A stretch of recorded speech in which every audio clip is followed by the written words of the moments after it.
Blank check with Griffin and David. Blank check with Griffin and David. Don't know what to say or to expect. All you need to know is that the name of the show is Blank Check. Why I have to get mixed up with that bitch? Because she's got a great podcast. Oh, God, I'm sorry for saying bitch to lead off this about a great Ashley Judd performance. God, I'm embarrassed. My life's a disaster zone. Got a stepdaughter so fucked up because her real father's this large type asshole. I got a wife passing each other on the downslope of a marriage. My third, because I spend all my time chasing guys like you around the block. That's my podcast. So we were talking about this. You got to do 50 blinks. That's the only thing. But, well, you know, for me, the action is the podcast. Or the podcast is the juice. Whatever you... The podcast is the truth. No, but that's Sizemore, so it's different. But you got to do a lot of blinks. He does a lot of blinks. For me, the podcast is the truth. You know what? You're just Pacino, no matter what. Okay. There's a line in this movie. It's when his wife has given him the business about missing dinner. An incredible scene. Right. I'm sorry if the chicken got overcooked. No, but you see, you're even doing too much because what I love about it very is weary. It feels like the take where Pacino gave up, but within the movie, it feels like this character is so broken that he can't even commit to saying something quippy. So he starts off with all this Andrew was like, I'm down there, triple homicide. So apologies if because of that, the chicken is overcooked. Like he just gives up on trying to be a movie character. 100%. God damn. You want to sit there on the couch podcast my wife? Ball my wife. I hadn't heard. Ball my wife. That's one that has completely slipped out of the vernacular. Oh, it's still there. Really? Yeah, well, I'm trash. Right, exactly. It just slipped down. Right. It's out of the ether, but it's down here in the fucking settled into the soil. Yeah. I balled. It's weird to say balled my wife. Right. Like that's the only It's well, almost also weird to because say. Xander Berkeley's bald. So you're like, wait, is this a bald joke? No, he's talking about his balls. Right. Okay. You have to watch it with subtitles on. Because I feel like I'm a connoisseur of awful euphemisms for sex. Right. And I love reappropriating them in a postmodern context. Postmodernistic bullshit house. Right. But I just was like, wow, I have let bald, and maybe it's just my own failing. I have let bald fall out of my rotation. I don't think it's been there in 6 years. Also, the predicate "my wife" never pairs well with I titty fucked my wife. It's like it just doesn't sound right. Who's got a great set of tits? My wife. Like it just sounds crazy. I slipped my wife the salami. I laid pipe on my wife. I don't like bald. You I don't? like, no. I like how bad it is. Like it's so bad. And it doesn't have a flow to it. It stops the sentence cold no matter where you put it. Let's see if there are any other good Pacino quotes here. In this movie? Are you kidding me? I don't know. Let's go to hour 2 minute 56. You can probably find a couple more. You could just sort of spin the globe and put your finger down. Look, here it is. Here it is. I'm angry. I'm very angry, Ralph. You can ball my wife if she wants you to. You can lounge around here on her sofa in her ex-husband's dead tech postmodernistic bullshit house if you want to. But you do not get to listen to my fucking podcast. He picks up that tiny little television. He picks up the server and he takes the Picks up feed the with router. him. I was doing a podcast with David Sims a half an hour ago. When I get to Phoenix, when he starts singing. Oh, yeah. And he's That like, birthday was yesterday. You're wasting my motherfucking time. This is the performance that breaks him, right? Because I feel like people point to Devil's Advocate because they go, that was the last time he was kind of good. He is still good in Devil's Advocate, but this is him starting to break. And it's still entertaining. I think this is him peaking. I think he's cresting here as Pacino. I think so. But I think he breaks at the top of the mountain. He gets to the top and he starts cracking. Scent of the Woman is the one that breaks the dam, right? Where he's like, oh, this is allowed? And they're like, here's your Oscar, sir. And he's like, that was good. It's encouraged. Good. Right. I'm rewarded. And then he still he does Carlito's Way the year after that's a quiet, that's not like an insane performance. It's not super, he has Donnie Brasco's after Donnie Brasco's after this. The Insider, which is a yelly performance, but it's a good one, is after this. Insomnia, obviously, is after this. But we both agree Insomnia is his last good performance in a theatrically released film. His only good work after that is Angels in America. HBO. It's on HBO. Yeah, it's all wig killers. Right. He really likes to play killers that have weird wigs. Did you see the Paterno movie? I did not. I couldn't bring myself to like support in a it. chair. It's literally just him sitting in a chair, and everyone's like, well, of course, Jack and Jill. There is Dunkachino. We should. That's his only other good. Well, that's not a feature film. It's a great commercial. Yeah, right. Exactly. If you broke that out, yes. But in Paterno, he just sits in a chair, and everyone's like, "What should we do about Paterno?" And he's like, "I used to be a football coach," and just doesn't do anything at all. It's the most boring movie in the world. William Friedkin called Pacino in his memoir. He called him a hair actor. Wow. He said, he spends an hour doing his hair or whatever, and then Friedkin goes on to tell the story that he would let Pacino tire himself out and always use the fifth take. He'd be like, go bigger, go bigger, go bigger. And then when he didn't have the gas left is when he got Friedkin got the performance he wanted. This is IMDb trivia, so who knows? And Friedkin was with him was in the 80s. Yeah. It wasn't even right. Yeah, for sure. Al Pacino had a full facelift before filming began. Now, that's just IMDb trivia, like no attribution, but like I do love that idea where he's like, he's getting weary in the faces and he's like, pull it back up. I got a movie to make. Al Pacino and my grandmother, Ruta, have weirdly morphed into the same person through similar procedures and hair strategies. Because I think my grandmother's probably around the same height as Pacino. I say with no disrespect, I'm a little man. But she does the exact same sort of like weird Rod Stewart, let me add 6 inches of height. Right. But it's like sort of flat ironed into like separate and strips. Thinner than it should be at that. Yeah. And a similar coloration. Because she's gone to the same thing as Pacino, where Pacino's now kind of like strawberry blonde in these movies. He's somehow salt and pepper and honey? Salt and lemon pepper. Salt and lemon.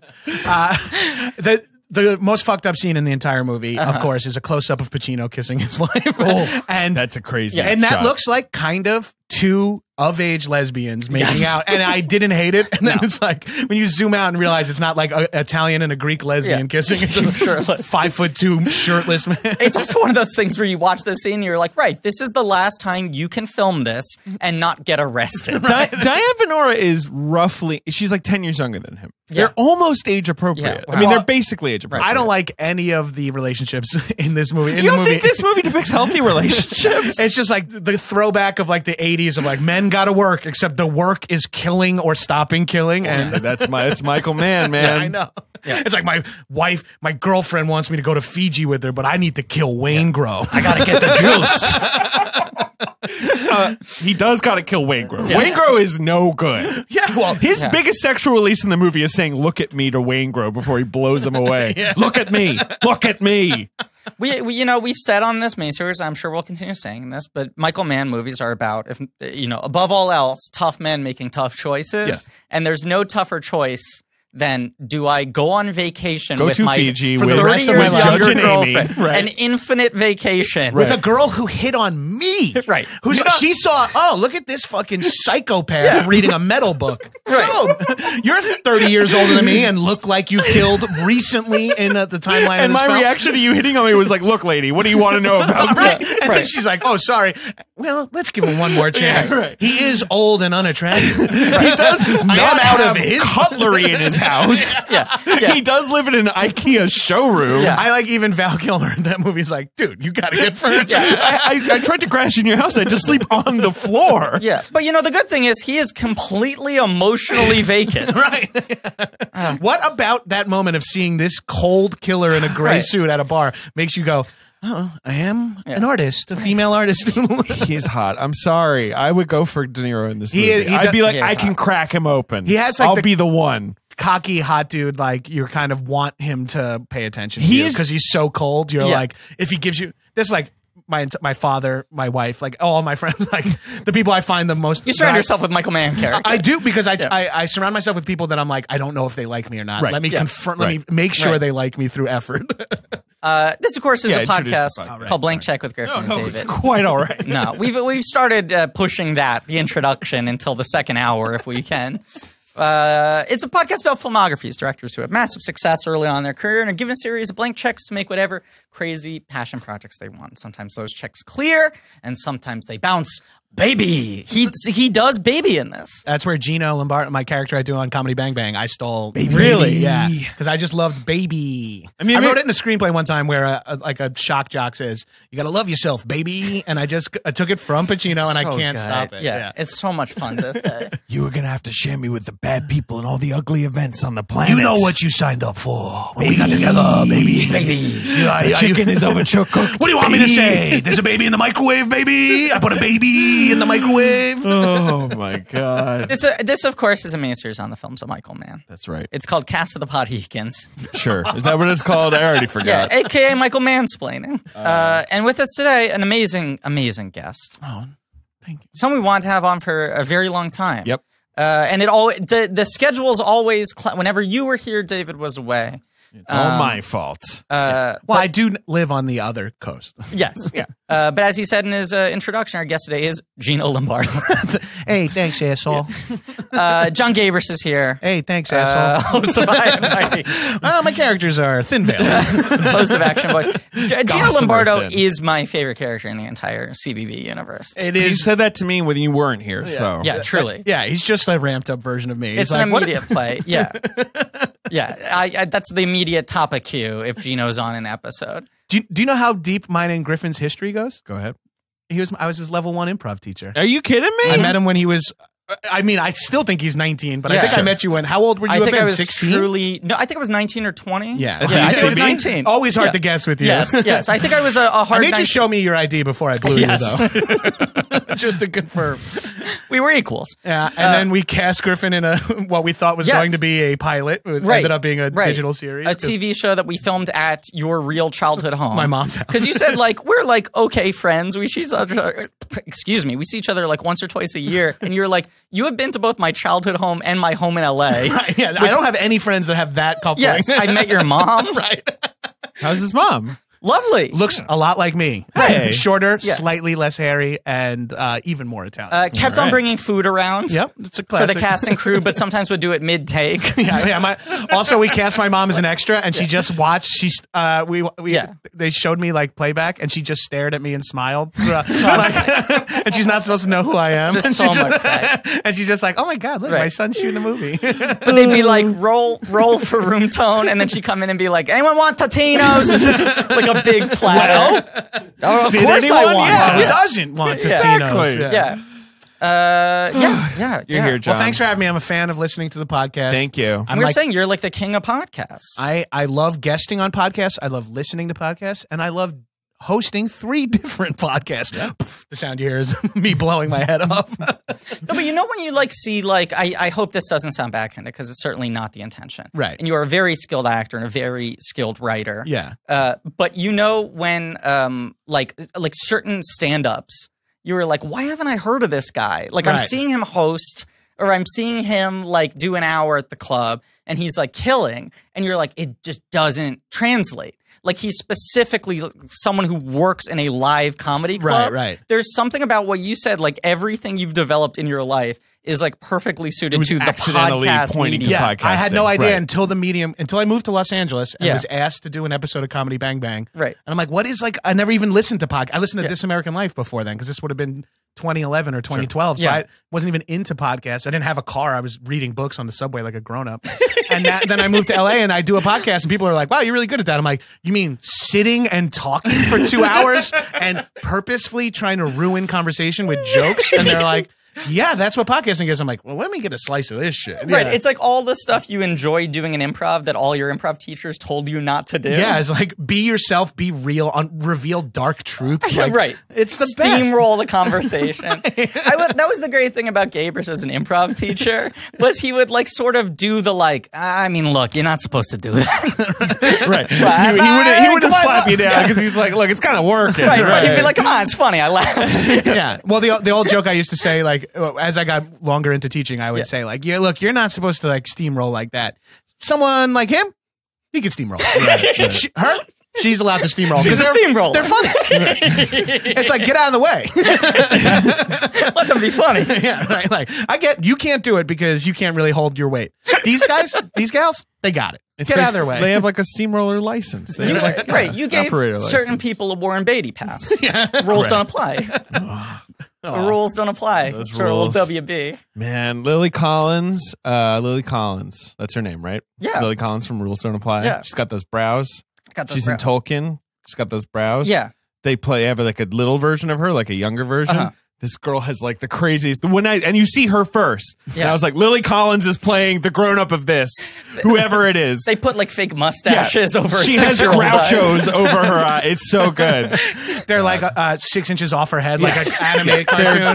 They're Morgan Freeman and Dreamcatcher. Yeah. Dyed black. It's so good. What a Oh my specific- god! Well, they're the best eyebrows in cinema. Yeah. Morgan Freeman. I'm going to find them right now. I'd say Peter Gallagher in the OC is pretty Yeah, up well, there. that's in television. He's Right, true. the record holder. I mean, his eyebrows are always great. Now talk about specifics. You love action movies. love action You love movies. crime movies. I love crime movies. Right. I love Michael Mann movies because Right. I consider myself like the thinking man's meathead. You know what I mean? Where like I love hell yeah. He literally looks like at an owl from Winnie the Pooh. What am I, a fucking owl? Who? What am I, a fucking owl? No, this You love second, action we knew movies. we were You doing love Michael Mann. Mann. I reached out to you. I was like, "You're going to be here anytime." You were like, Yeah, I'm you're gonna- like, are you going to be in New York anytime in the next 3 months? We're Right. doing Michael Mann. And I'm like, yes, I'll be here. I have one day in between my nephew's christening and a friend's baby shower. Right. And you were like, we're available. right." Yeah. I mean, I was so like happy that the reason you were going to be in the city with a 4-hour window was because you were in between like a christening Well, the most and a baby Long shower Island shit in ever. Long Island. And I saw Billy Joel on Friday night at the Holy Garden. shit. So I did the most Long Island weekend you can. I was Pre-gamed like, on the railroad. Gabrus can only do Sunday afternoon. And they're like, is that convenient for him? And I was like, yeah, he's got like christening on Saturday. This is the Got most Joel on action-packed New Friday. York trip Yeah, ever. right.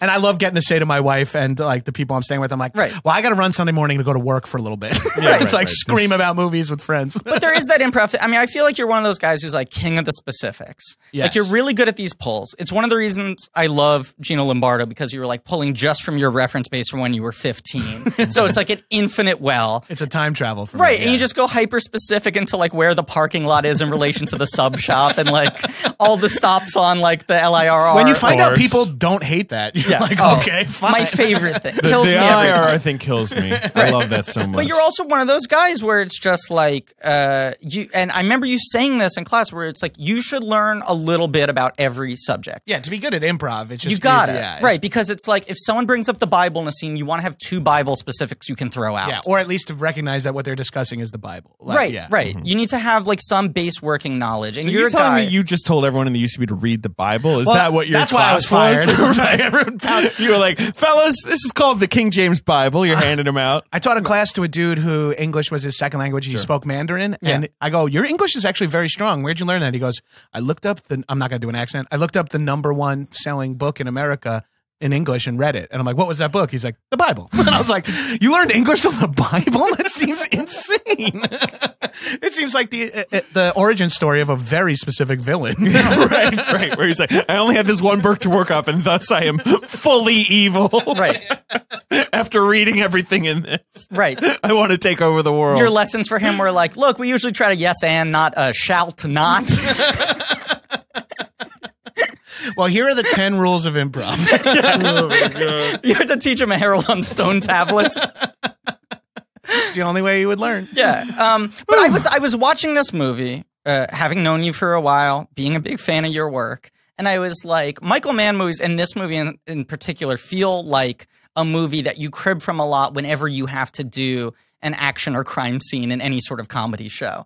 Hell yeah. Because the specifics in this thing are so good. The rhythms of how they talk, the energy of how they talk. It's one of those things that they like always teach you in improv where it's like, if you're doing a scene and you recognize that it sort of feels like a cop show, go like full steam into it. And I think Michael Mann does that so well where no one says like, there's never a moment where like, here's the plan. Right. You just like, it's just like, they're pros. They You all better know the figure plan. out what they're Yeah. talking about. The 100%. they don't even explain what they say when it's like, is it a prowler or is it through the front door? Right. That's such a great phrasing of that. Yes. And it's so awesome. I have this weird like ASMR type reaction. It's not like fully like that, but I get a sort of physical, like sort of tingle whenever movies go this hard into vocabulary that isn't explained that you don't to understand. Oh, that's my favorite. It's the fucking best when you're like, someone researched the shit out of this and the actors learned it until it sounded like it was nothing. I fucking love and it's lingo. all fucking thrown over the shoulder. I love jargon. I love lingo. I don't care if it's medical. Yeah. I appreciate tactical I love the most. medical lingo, but yes, tactical lingo is good. Tactical military lingo. lingo. Saying tango down is like one of the best things you can say. But so much scum lingo. But like this, where like when Wes Studi like shoots the bottom and top of the door, to so kick cool. it in, where you're like, why have I never seen anyone do that before? Like that's so good. What I recognize this time is that he switches the shells. Yes. Yeah, he puts in the special blue shells, Yes. which are scatter shot. That's why he's pumping them, yeah, right? Yeah, because he puts it in the elevator, and I'm like, I don't remember why are they making such a show of putting the blue shells in? And I'm like, oh, that's the scatter door blower. Like, so you don't, if there's someone standing on the side, you don't blow their head kill off. them, right? And like Henry Rollins keeps is in checking there the magazine, weightlifting.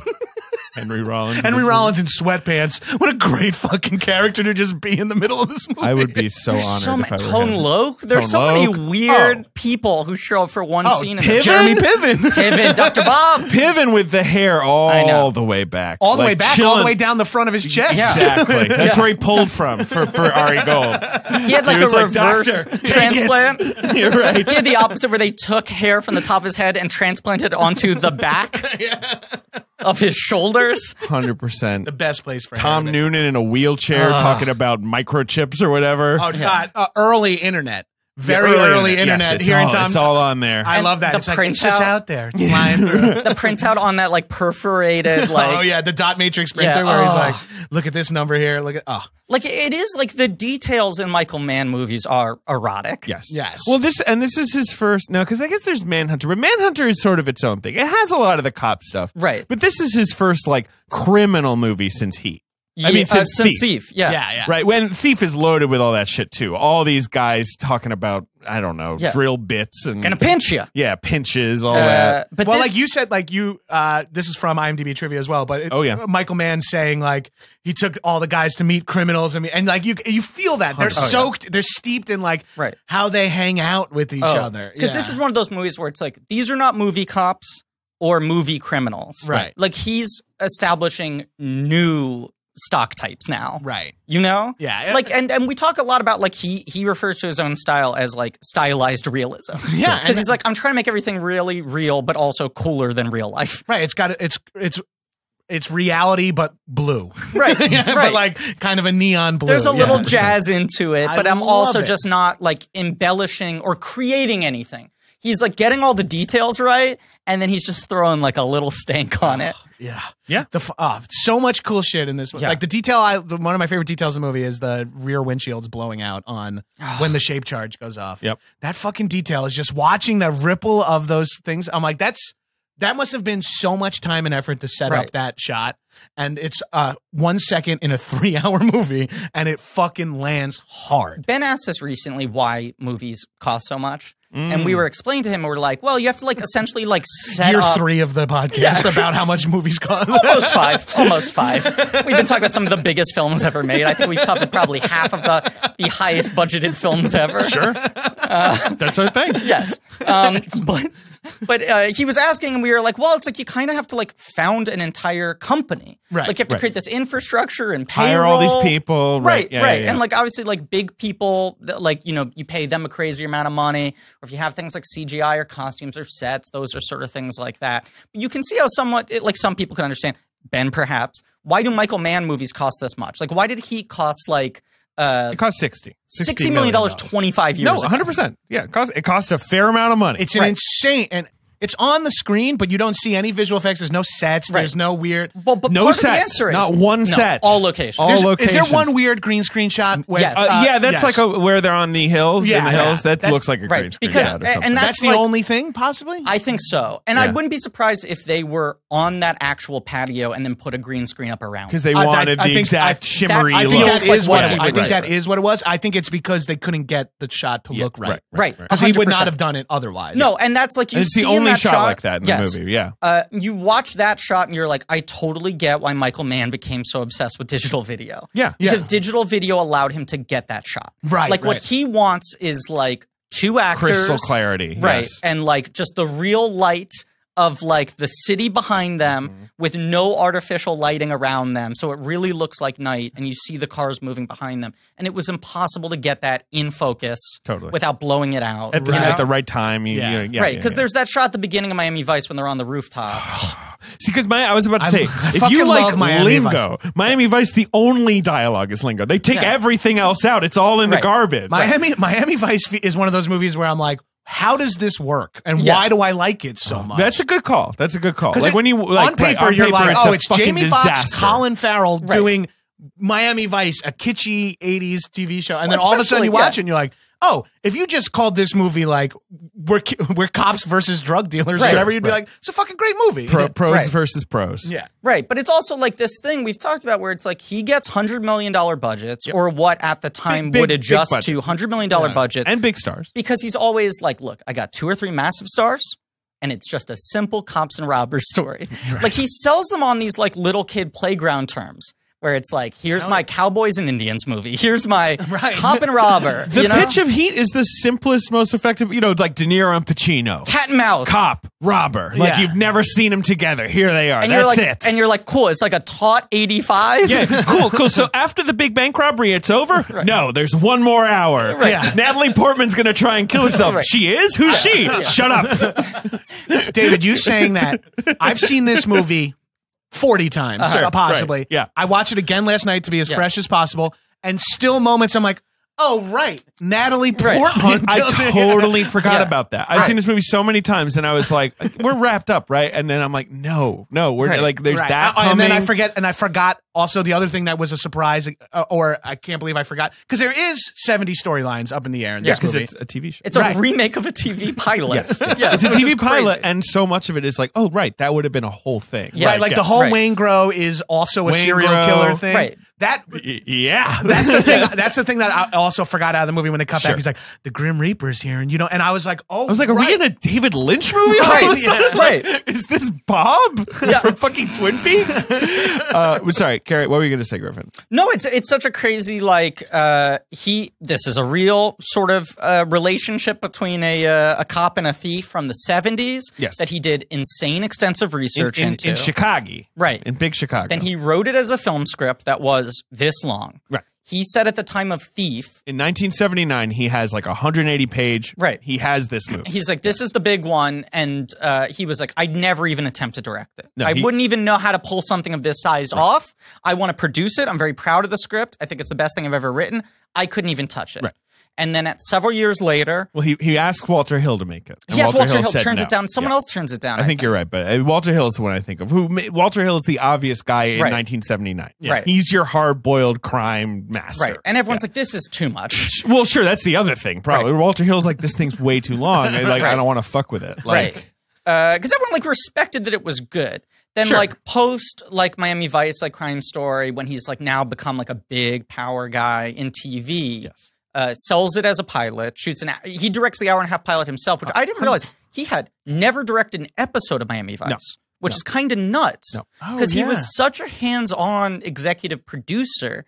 And I was like, I spent too long in the Miami Vice Wikipedia last night. Hell yeah. But they were he was the guy who set out the whole color palette and all these rules. Right, because I was going to say he's so visually oriented based on all of his movies and and even the shows that he wasn't directing, that it's crazy that he didn't go well, let me direct a couple. And he had directed for some reason he is 3 considered the auteur of Miami Vice. But he by was the studio, even though he never He set up the whole sort of visual language, what the soundtrack was going to be like, what the plot lines were like. He wasn't the showrunner, but it sounds like he ostensibly functioned as one. Yeah. He was made the a lot of the creative decisions. He was sort of the ultimate guy at the top of the heap. Right. So he's maybe I can make this work as that. They shoot it as a 90-minute pilot. Yes. They don't like the lead actor. They don't like Scott Plank. Yeah. Oh, I don't even recognize that of name. course you don't. No, okay. Have you seen LA Takedown? No. Okay, I have not.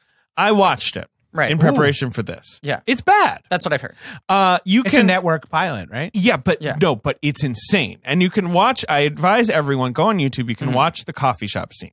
It's just on YouTube. Yeah. It's the exact same scene. It has the same dialogue. Yeah. And it's 2 actors you've never heard of, and they're terrible. Yeah. And it's like the ultimate testament to movie stardom. It's just so funny. And great directing and money. It's just funny to say these two no-name actors didn't do as good of a job as Pacino and DeNiro meeting for the first time on screen. At the peak of both of their careers. Scott Plank and Alex MacArthur. Right. And it's literally, but like, it's the same dialogue. Yeah. Like, there's basically no embellishments. And then did Xander Berkeley play Waingro? Xander Berkeley is Waingro, Right. which is why Xander Berkeley is in he's this the only movie. one. It's a little like hat tip. He's the cheater, right? He's Yes, the guy the he's not baller. a cheater. Yeah, He's Ralph. balls. He's Yeah. Ralph. But NBC went to Mann and they were like, "We'll pick it up if you recast Scott Plank," and he was like, "No go." Which is insane. That they They were were like, gonna pick they it were up. like, we don't know, but you're Michael Mann. We'll do it. But Yeah. Scott Plank, really? Like, Make him how, walk yeah. the plank. Right, Yeah. yeah, exactly. So And then he was sits like, on it for a I'm while. loyal to Scott Plank. Fuck Right. you.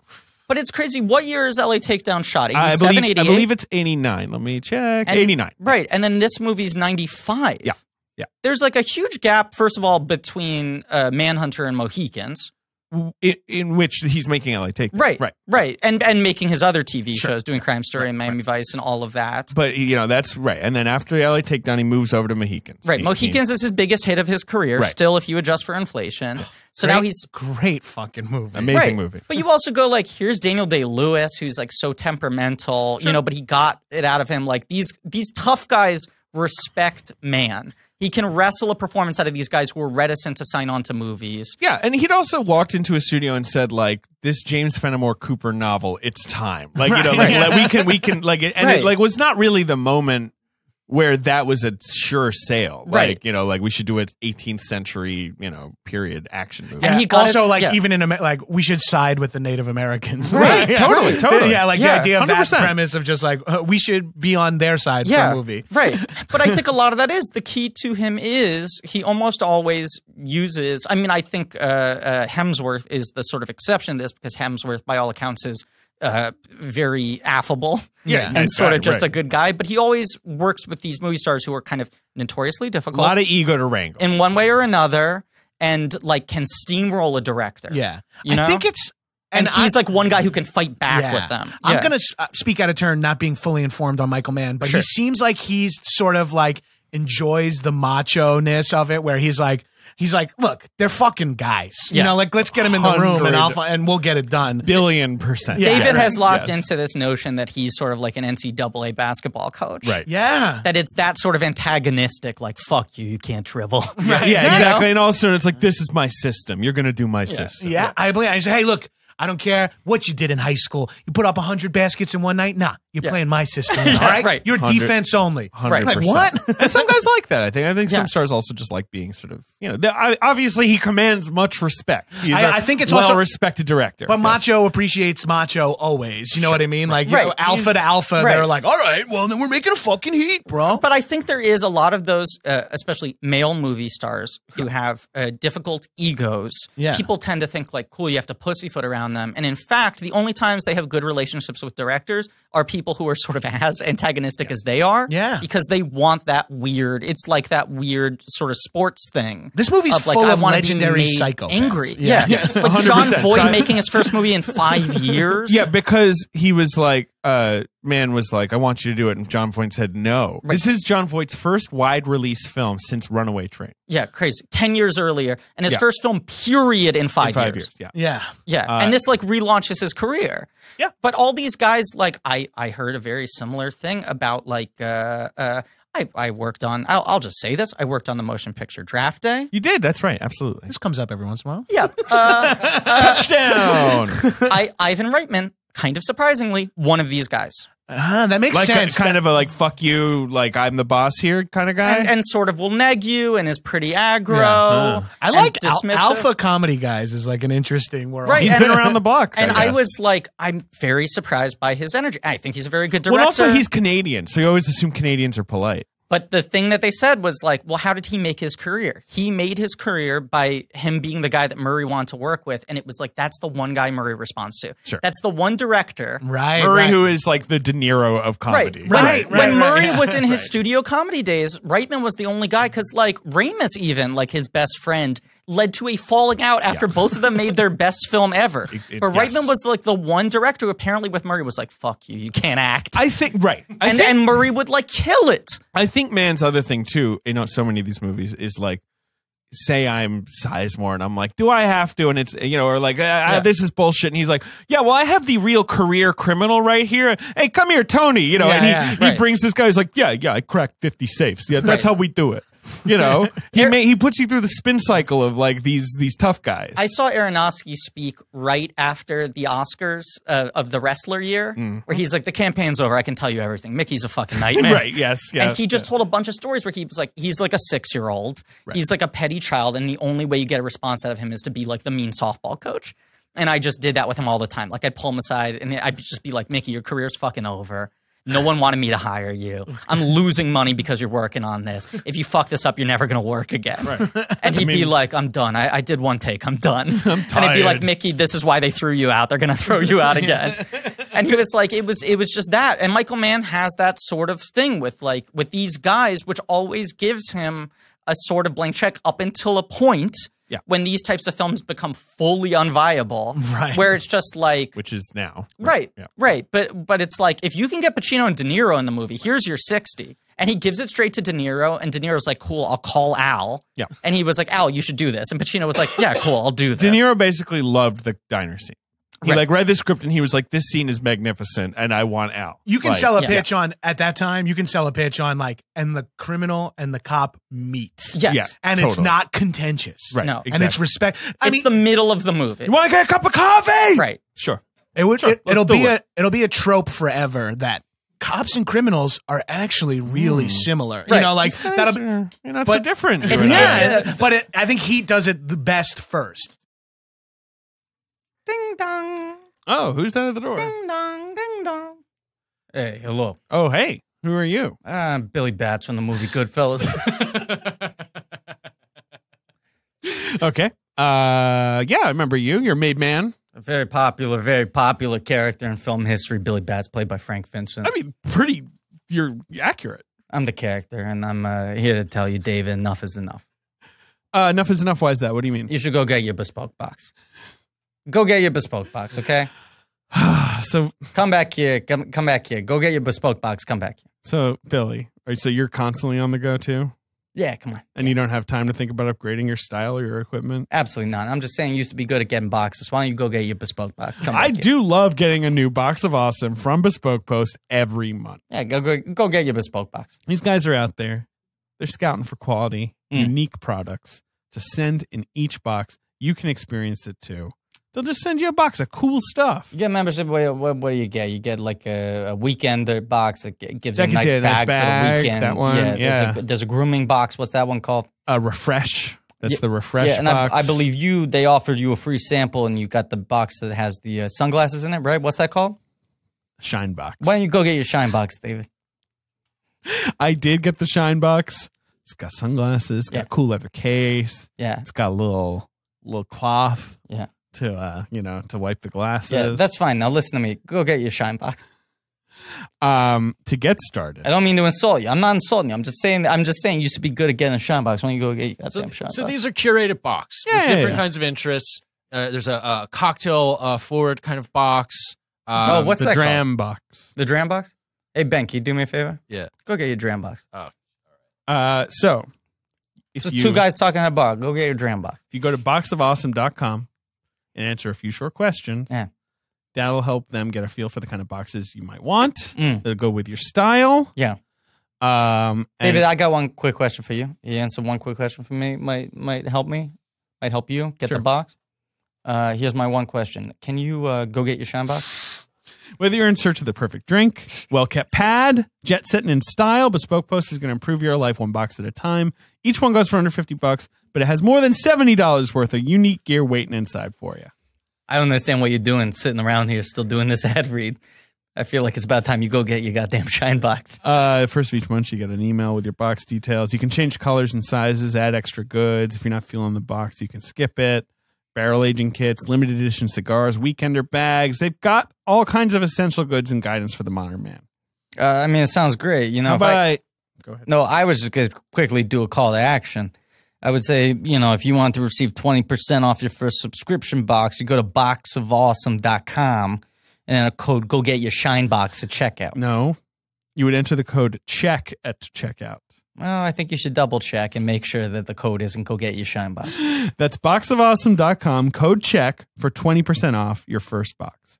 Bespoke post, themed boxes for guys that give a damn. And guys, I gotta say, honestly, all jokes aside, big fan of the podcast. Big honor to be on here. Really appreciate you calling me in to do an ad read with you. All right. You guys are great to play with. I was breaking balls. Right. You know, honestly, it's just, I'm doing the character. I'm doing the bit. Everyone loves Goodfellas. Really I'm a fictional character from a movie, and I was just, fictionalized version of David, a real what are you doing with that person. knife? Get this guy. hey, why don't you do me a favor? Go get your shine box. But who is this now? There isn't this now. No, I couldn't walk into a thing and I'm getting you Leo and like X movie star. They're gonna, there isn't a Pacino De Niro now, right? In order to get Pacino and De Niro in a movie together, they both have to have 3 separate trilogies that have made billions of dollars, and in the extended universe. And then we combine these 2 characters. Right. I mean, that's the argument is the closest to this is like the fucking Irishman. Which I know your argument is he had to go to Netflix to make it, but he's also making it. But that's just Pacino and De Niro again. I know. I'm saying, like, what's the pitch of movie stars now who would get you the budget just based on, like, it's these 2 huge stars and they're going to face off? I think you're talking about The Rock and Kevin Hart. To be honest, like, unfortunately, right? Unfortunately, I think that's the 2 people like that. You're like, they're going to be in a movie together. No, if you're talking about because I'm like even trying to think of like. There's something about Brad Pitt and Leo Dio being both in Once Upon a Time. That's I was close going to say, enough. but I see that trailer and it doesn't feel like finally. It feels like, oh, it's cool. There was the point in time where they were saying it was going to have Pitt, DiCaprio, and Cruise. Yeah. And I was like, if you got all 3 of them in the movie, that would have blown minds. I think if you have Cruise and maybe like, Pitt or Downey Jr., something like maybe that would be enough. The other one I was going to throw out is I feel like if you could get Hackman and Nicholson out of retirement, the guys who we've all counted out. Yeah, and that's the movie. Right. If you got Hackleson. That's what it's called. But this is the thing. You're reaching into the prior generation. Right, that's the thing. Like, that's the thing. I don't think you're reaching into the 70s. Because also, as you said, like so much of our culture now is about those mashups. It's like brand conscious, and also like this movie has a split title card, the greatest split stars of all time. Like, Al Pacino, Robert De Niro come up at the same time. Yeah. Heat. Like, that's how, it's the only way you could do this. But I think the whole thing is, like, it used to be, like, if you were a movie star, you made movie star movies. Right. Like, you were the one selling something. And occasionally you'd team up with someone else, but it would likely be, like, Scarecrow at the beginning of your career. Right. You know? Yeah, sure. Or it's like Towering Inferno. Or the other person's doing a small part as, like, a favor or nod to their friendship or whatever it is. Yeah, you know? and now Carrie Bradshaw and the dude get Stella Artois together. Right. It's so much about these things crossing over. I think that's maybe the worst thing that's ever happened in culture. That was not so good. And you also need like 6 movie stars in order to sell a movie.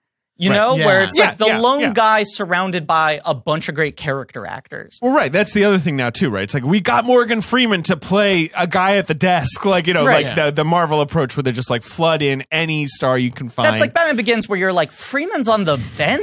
Right, He's exactly. the tech guy? Right. He's not Alfred? Just make him Alfred. Yeah. That is Michael Caine is where Alfred? It's like, no, he kind of has like a second Alfred who only handles tech. And you're like, and that's Freeman? So Alfred 1 is sort of breakfast and chats. And Alfred 2 is all cars and stuff. Like, You're like, Laurence Olivier is balancing his books? It's kind of how you have like an iPhone charger in every part of your house. Where it's like, this is my Alfred for upstairs. Just why not? Yeah, the couch versus the chair. Yeah. A lot of those like 90s thrillers and my favorite genre, like the Grisham movies, they did that too, where like it's down to like Luis Guzman is the U5. You know what I mean? Where it's like Hoffman, Hackman, Cusack, Vice. Like what's that one called? Runaway Jury. Right. And it's like the jury, the 12 actors who are barely in the movie, you recognize all of them. Right. Well, and that's what this movie is too. You're like when Azaria shows up or whatever. Like everyone in this movie is someone. When Bubba is a cop, like it's just so he's so good. Oh my God. Heat. Okay, so Heat. So he makes LA Takedown. That doesn't go well. Yeah. He makes Less Than the Mohicans. He gets De Niro on board. He gets to make Heat, which is insane. He hires Janice Polly to location scout LA. He's like, find me places in LA that have never been in a movie. There are 4 locations in the entire film that have been photographed before. Right, exactly. Up until this point. And he says in all these interviews where he's like, LA is underutilized as a location. Like, because if you're in LA, you go to a soundstage, right? Like, like people don't use the city enough, which I think is maybe less true now because they're all copying Heat. Right. Well, the other thing was, now, I mean, the LA tax incentives are so bad compared to everywhere that else. People are like, sure, let's go shoot that people in Atlanta. kind of only film in LA if they want it to be LA. Whereas at that time, it would be like, well, even if it's taking place in another city, we're going to shoot LA for Washington, Predator D.C. 2 is LA, but it's shot in LA, but they call it New York. Exactly. It's like Totally. palm tree in There's a 3 ton of different that scenes. shit. Yeah. He hires Andy McNabb, who in Britain is like the most famous fucking. He writes all these books called like Soldier of Fortune or like First Stop Glory. Yeah, because I grew up in Britain. That comes up every once in a while as well. Yeah. See, you know. See, he remembers. He remembers. I do want to point out, because you said this off mic, you're like, I like the show, I listen to it, I'm not a completist because I don't listen to episodes of movies I haven't seen. I probably watch more than Nancy Myers than any other movie. I know, which is crazy. Because I also have seen most of the movies you do, but I want to get it fresh, the rewatch, you know what I mean? Or if I know I'm going to do a movie on Action Boys, I'm like, I don't want to hear their take on it But yet. I was like, Yeah, those are I like get that the too. two pillars of your personality are Michael Mann and Nancy Myers. It's kind of true though. Yeah. I am like someone called me soft butch. A lesbian called me soft butch, and it fit very well. Yes. I was like, oh yeah, I'm kind of like a male soft butch. Yes. Yeah, the thinking man's meathead. That's what I'm like. Joe Rogan with feminism. Yes. Yeah, woke Rogan. I'm woke Rogan. Woke Rogan. Oh Maybe my you God. should like make a compound and do your woke High Rogan. and Mighty is woke Rogan. Yeah. It's just people I want to talk to about the shit I want to talk about, except instead of like sensory deprivation tanks, it's Fast and the Furious. With Right. Is that what Joe Rogan talks about? Oh, Are they all like talks about biohacking everything. and shit? Oh, Is that what yeah. they're He up to loves now? he's pulling from Tim Ferriss and then also pulling from like these guys are critically thinking outside the box, arguably racist thinking. Right, exactly. Right. This guy comes on, he's like, I'm saying something that no one will say. And it's like, oh, it turns out there's a reason. Anyway, Joe Rogan is not in this movie. Unfortunately, he's the one guy who isn't. News radio, exactly. News radio was on at the time. He could have he slipped could've. in there. He could have been like a bank teller. You know who Rogan replaced on news radio, right? I do, and you're That gonna have dude's to only remind in the me. pilot. Ray Romano. Ray Romano, right. Exactly. That's Ray Romano? Yeah. I think he actually wasn't even in the pilot. No, I he's think- not in the pilot. Right, I just watched it for... Right. I think he played the part. Yeah, they he was fired gonna play him. They got the someone else for the handyman. pilot and then replaced him a third time with Rogan. It's crazy. But Romano made Which it is to nuts like the because like table read. Rogan isn't that funny in news. He's fine. Like Rogan's probably the least He's the interesting one guy person in on the news cast where radio. you're like, this guy doesn't have a comedy background, right? yeah, you're he's the like, only one with one. Right. Yeah, that's what's crazy. He's like the only stand-up in the cast. You're like, so this guy, he came from like what? He's like Tony Danza. They pulled him from like a Exactly. boxing gym. Yeah, I just watched the pilot. Yeah. And the an incredible redhead pilot. Lily, I forget her name. It's why am I forgetting her name now too? Jesus Christ, guys. Vicky Lewis. Vicky Lewis. Vicky She Lewis. kills it the most. Yes, She's so the funny. funniest. And I'm Yeah. like, this show's not even that funny. The pilot, Yeah. like, it's like work. Yeah. But Yeah.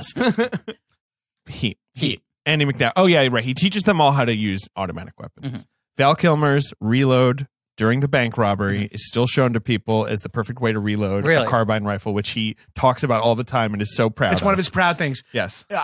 Schwarzenegger also got when he did T2, he got Soldier of Fortune magazine. They labeled him as like Hollywood's best gun user or whatever. And Yeah. I'm like, what a weird corner of the world to have. Val Kilmer's casting in this is so weird. Keanu Reeves was going to play this role. which kind of makes more sense. Makes so much sense. He'd be great in it. and I he's think. sort of on the rise at this point where it's like Point Break has already come out. right, it's like he's a leading man, but it like makes sense that he would play third to two luminaries. Right. Whereas Val is kind of like a little too big to be playing this part. Yeah. But the other element is that he's already established a reputation as being too difficult to Right. work with.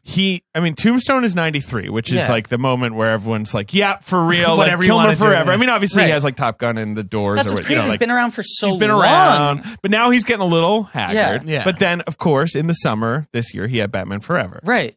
Which I'm sure he filmed this before Batman Forever came out, right? Probably. But he is still Yeah. going to be Batman, Right. Like, so yeah, it's a little wild to put him in. I mean, he's on the poster. He is. He's the third, He much gets that, lower yeah, the down. lower. But right, he yeah. he is playing a role that you're pumped to see him play too, where it's like Val Kilmer being quiet Oh, is yeah. so you realize He's how so good at intense this. of a person he is Right. when he's not because he does so little in this movie. So little. And then when you see him, like when he's doing even on the small thing when he's drilling and he's like, let's go, it's off. He's like, I'm almost in. Just the look on his face. He's been like the character's been like alone drilling for like 8 minutes. And Val Kilmer brings so much weird background intensity to everything. He also For me, the sun rises and sets with her, man, is like all you need him to do, but that's worth like $1 million, right? He's so scuzzy looking in this movie. And I love that on the poster, they find a way to take the one screenshot where from an angle, he kind of looks conventionally Val Kilmer hot. I mean, Joanna was like, what's going on with him? Yeah. And I'm like, this is the same year as Batman, in which he's very like angular and handsome, you know, like he's chiseled in Batman. And this, he's like puffy, like pills and alcohol. 100%. And he's got the bags under his eyes. They give him the weird scar. He's kind of constantly doing this lip furl. Yes. Yeah. Like the ponytail is like ratty and not sexy. Really and it's ratty. so Yeah. cool. Which I love all of this because like, why is Wayne Grow in the crew, right? He's a disaster, right? Yeah. But like Val Kilmer's the guy where you're like, yes, if he walked into a casino, someone would immediately alert security, like keep an eye on that guy. Yeah. Right. But he's a pro. He's fine. You know, like De Niro trusts him implicitly. I think the role Val Kilmer plays in the crew is he's the killer. Yes. Yeah, he's like he's capable of like he's the best shot. He's clearly 100%. and like he's a good point man. Yeah, and it's such a great. He's Joseph Gordon-Levitt in Inception. Only I know the exact weight of this loaded die. Right? I mean, like Christopher Nolan has spent his entire career remaking this movie over and over again, and I mean, like that's why I like thing. that's why I like Nolan movies. Of course, Sure, I mean he cracked the code. What watching this, what were you gonna say? The guy, how do you say the guy's name who directed Drive? Nicholas Winding Refn. Yeah, he also is sort of doing 100%. like the music video version of Michael Mann stuff, and I 100%. eat it up because it's even a pale reflection of man is delicious. There for are me. points in this movie where it feels like watching it, you're like, oh, Dark Knight is a literal remake of this. This is like Magnificent Seven to Seven Samurai, where it's like, what if we transpose this into a different genre? 100%. But there's so many sequences in it where it's just like, the other guy who's obsessed with this movie. And he says he references it in every one of his films and that there's specific lines and shots that he takes from this film and uses in all of his films. Wes Anderson. Wes Anderson's like, I always pull from Heat. Because Wes Anderson has that thing where he's like, I like people who are taking whatever they're doing very seriously. Yes. His movies almost always have some weird heist element. Yes. Yeah. And there's almost always some break There's always in, something break needs to out. go down. Right. Yeah. There's like a crew. a big music change. Yeah. For like a weird. Right. But he's kind of doing twee Heat. Is like tweet. Yeah. Imagine like Sizemore showing up in a Wes Anderson. Oh my God. Sizemore and Angelica Houston in the scene together. If Sizemore was in a Wes Anderson movie and he like shoved someone, they would like fly against the wall because everyone in Wes Anderson movies is like so light and weightless. Right. And he'd have like a Poirot mustache. Oh boy! But I saw him do a talk once, and he was like, they were like, "What are your big influences?" And they were like, "Obviously," and they like named the things. Like, obviously, Hal Ashby, and he's like, also Heat. Yeah, he's like, I mostly pull from Heat, and no one ever calls me out on it, and I'm like direct lifting shit from Heat. I was having coffee with Max Fisher half an hour ago. What is their He office? told me it was right in the play. Where's that concrete grill in their office? What is that thing? It's so cool. Outside the parking lot? Yes. That thing looks so dope. And this was the first time I noticed it in the movie. I was like, holy shit, that's such a cool shot. That like abandoned drive-in theater that they do the meet in, that thing is so cool. Some of these locations are incredible. Yeah, they're incredible. And it is like, it's one of those things where you go like, do you not understand that movies are more interesting if you just put the little extra effort into doing things that other movies haven't done? Right. You know? Right. Like when I get so tired when like, obviously this is a movie about crime. It makes sense. It's in the plot. But when I see movies that aren't about the characters' professions, where the characters have the same 4 professions, and I'm like, if you just pick a job that has never been in a movie before, and you devote one scene to the intricacies of their job, your movie becomes 10% more interesting. Right. It stands out. Right. Yeah. And like simultaneously, like the fact that this movie, Pacino's crew, is like Wes Studi and Michael T. Williamson. And like all these movies where it's like you have the 6. Ted Levine? Is that how you say his name? I think it is Michael T. Michael T. Williamson. But Michael T is one word. Yes. Right. Yeah. Yes. Okay. Which- That's what which I confused love. me. That confused me. So I was like, I guess I don't know how to say his name. It's then. not like McKelty. It's Michael T. Right, it's Okay, Michael cool. T. But like all those guys, it's like you're like, oh, this is like the practical argument. Aside from like the fact that like representation matters and the industry has a horrible history of like stereotyping actors into roles and this and that, you're like, the film becomes a lot more interesting if the 5 guys on the cop team don't look the same. Right. Because so many movies like this, it's like 4, 40-something character actors. It's just agents from the Matrix. Right. Yeah, right. It's just like... And they're like anonymous. And in this, you're like, all these guys have like very different looks, very different styles, very different speaking patterns. That's they stand Los Angeles, out. though. Right. Also, that's what Of makes it course. even cooler. And LA, and that's, I think, also a little nod to that's how similar criminals and cops are. Yes. Is that right. you have two paths. They're both blue collar jobs where Right. your life Right. is on the line. that consume your entire life. and it's like Right. whether you're Latino, black, Native American, possibly is Yes. one of the cops. West Native Side, American? yeah. And it's like we this is the job we chose, and it makes it so fucking Right. no women on either team. No, That's no. the only, Miami 'cause it is Vice, a Michael Mann Miami movie. Vice changes that. Miami Vice, half the team is ladies. Oh, Yeah. right. Because you got Naomi Harris, you got Right. the well, we're gonna get to Miami. Yeah. We'll talk about Miami. Vice. Can't wait to listen. Yeah. Hell yeah.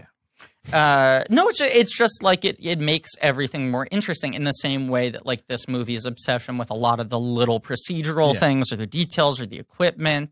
Also, bumping it down to just the most basic shit ever. Yeah. If you're watching a movie for the first time, having your characters look different really helps you keep track of them. Huge. It's like massive. Totally. Just to jump back to news radio for a second, watching the pilot. Of course. Cast 8 lead cast members. Yep. You don't get to a person of color ever.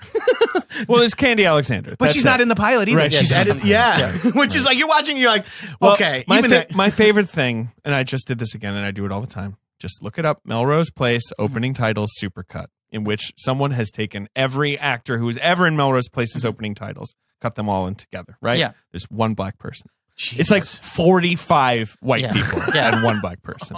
And like if they did that now, it just wouldn't happen. Even like lazy prejudiced studios would be like, oh, wait a second, the ratio's off on this one. Like, what's going on It's not, here? it can't be 45 to 1. 25 to 1 is what we discussed. Exactly. Right. And it's truly mind-boggling. But it's one of those things where it's just like, aside from the fact that it's like a good thing to do morally, it does make your movie easier to follow, especially in a film like this where no one's like, you know me, my backstory. Exactly. No one ever shows up and is like, right, I hate criminals because my mom was... Yeah, no. And They're just even, like, professionals. the other They're white in guy shirt sleeves. on the team is Ted Levine, the man with the world's whitest mustache. The The world's most whitest distinctive mustache voice. with the greatest voice. You're not going to mix up anyone on this team. Who was supposed to play, I think, the Sizemore role. He was supposed to play one of the criminals. Yeah. Maybe Waingro. No, he's supposed to play Waingro. Yeah. But It was, he which is had obvious. been playing criminals. And he was and like, didn't I want- can't. Right. I can't play Let me play another nice. psycho. And then he becomes like a movie and TV cop. Like this sort of creates a 100%. new path for him. I love so him. cool. Yeah. He's great in this. He's so great. He has It's the sad that he perfect look. dies. Yeah, it's really sad that he dies. The movie does a very good job of making you support which is a very difficult thing to do. Yeah. You're like on both of their sides Yeah. for Of course. almost the whole Yeah. movie. This is the magic of this movie. Yeah, you're like, I don't even know who I want to win. And then at the end, when they dap up, you're like, oh, I wanted De Niro to win. Like, To me, that's when the it only. just, I'm like he couldn't win, but it feels so like Justin poetic. You're like, right, this was the only way he could go. Right. But at least he got Waingro and Fichtner. Fichtner. Oh yeah, Fichtner. All right, so the first thing is the armored car robbery, Right. which rules. Yeah. Well, the first thing is a shot of trains. At which point I'm like, my Oscars are like already being handed to Michael Mann. Also, that's what he means when he says that part of this movie's never been filmed before in Los Angeles. Like showing a train in Los Angeles There's is a an train insane yard? Yeah. Well, and he's still yet to make the definitive LA subway system movie, which is Collateral. Yes, exactly. Oh, Collateral's the one movie that's like the LA subway system is important. It's like the last third of the movie. right. And like they talk about the subway. Yes. And like I literally have watched Collateral 1 billion times with so many people, and multiple people have been like, LA has a subway? Like when they watch it. I'm Truly, like, that was my first. Because I would go to LA after that movie came out, and I was like, where are the subway stops? And they were like, I don't think we have a subway. And I'm like, I'm I've unaware. seen Collateral. Michael Mann doesn't make shit up. Well, Michael Mann, like, you wouldn't put it past him to build a subway system. In the last 6 years since moving to LA, rewatching a lot of movies that feature LA, I'm like, oh, it really gives me like rewatching Heat, having now lived in LA. Yeah. Really, also. I never lived in the LA of Heat. Like, you know what I mean? Which is so wild. Right. But then also, like, all the other things when you watch these movies, you're like, oh, Beverly Hills Cop. I see. Oh, I know what validate parking means now, which I never laughed knew at what for that 10 meant. years. Yeah. I just knew that it was a joke you said in a thing. At the Tommy end of Boy. a thing, Yeah. you go like, can you validate? You know, like, and I never knew what that meant. Me neither. Oh my God. And they cut away, and you're like, what? They tell him his parking was good? What do they mean validate Great job. parking? Let me take a look at this. You nailed it. I remember a thing I was going to say earlier. earlier, Ben asking about why movies cost so much money. Oh, yeah. The thing with Michael Mann movies, aside from the fact that they are long, that he takes a long time to shoot, Yes. that he moves slowly, that he This one develops took for almost 6 months to shoot. a very long time, that he mostly films at night, Yes. which is even harder to do on real locations. Right. Which sometimes makes it only on the weekends. Right. Yeah. But you saying like stuff about like when the windshield goes out, the wipers or stuff like that, you just get the sense that Michael Mann, and we've heard stories to this effect, is like, cool. So there's one shot in which someone shoots a shotgun towards a car. Let's do 17 tests. Like you just imagine they're spending months in pre-production doing like ballistics tests. 100%. Because he wants to know exactly what the physics of the thing working are.